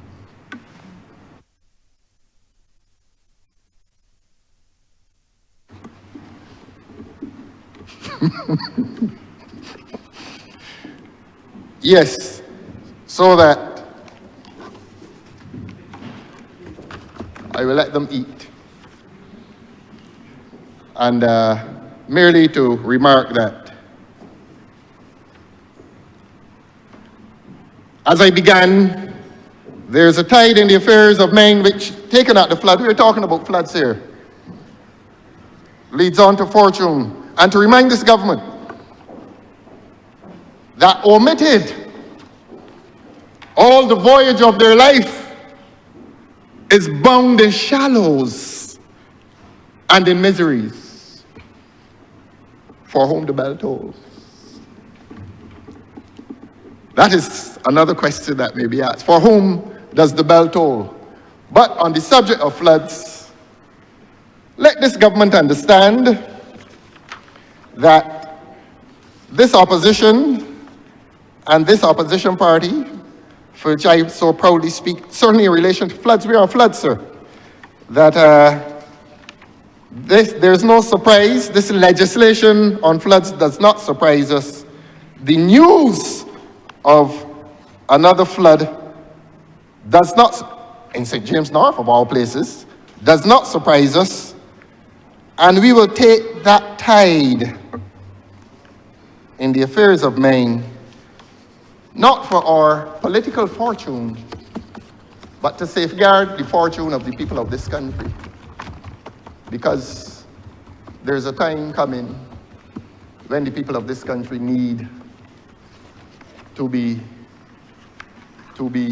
spared. There's a time coming when the people of this country need to be spared from the flood of repressive and oppressive government. Your Honor, you will probably warn me not to digress. And so that you do not warn me to digress, I will close on that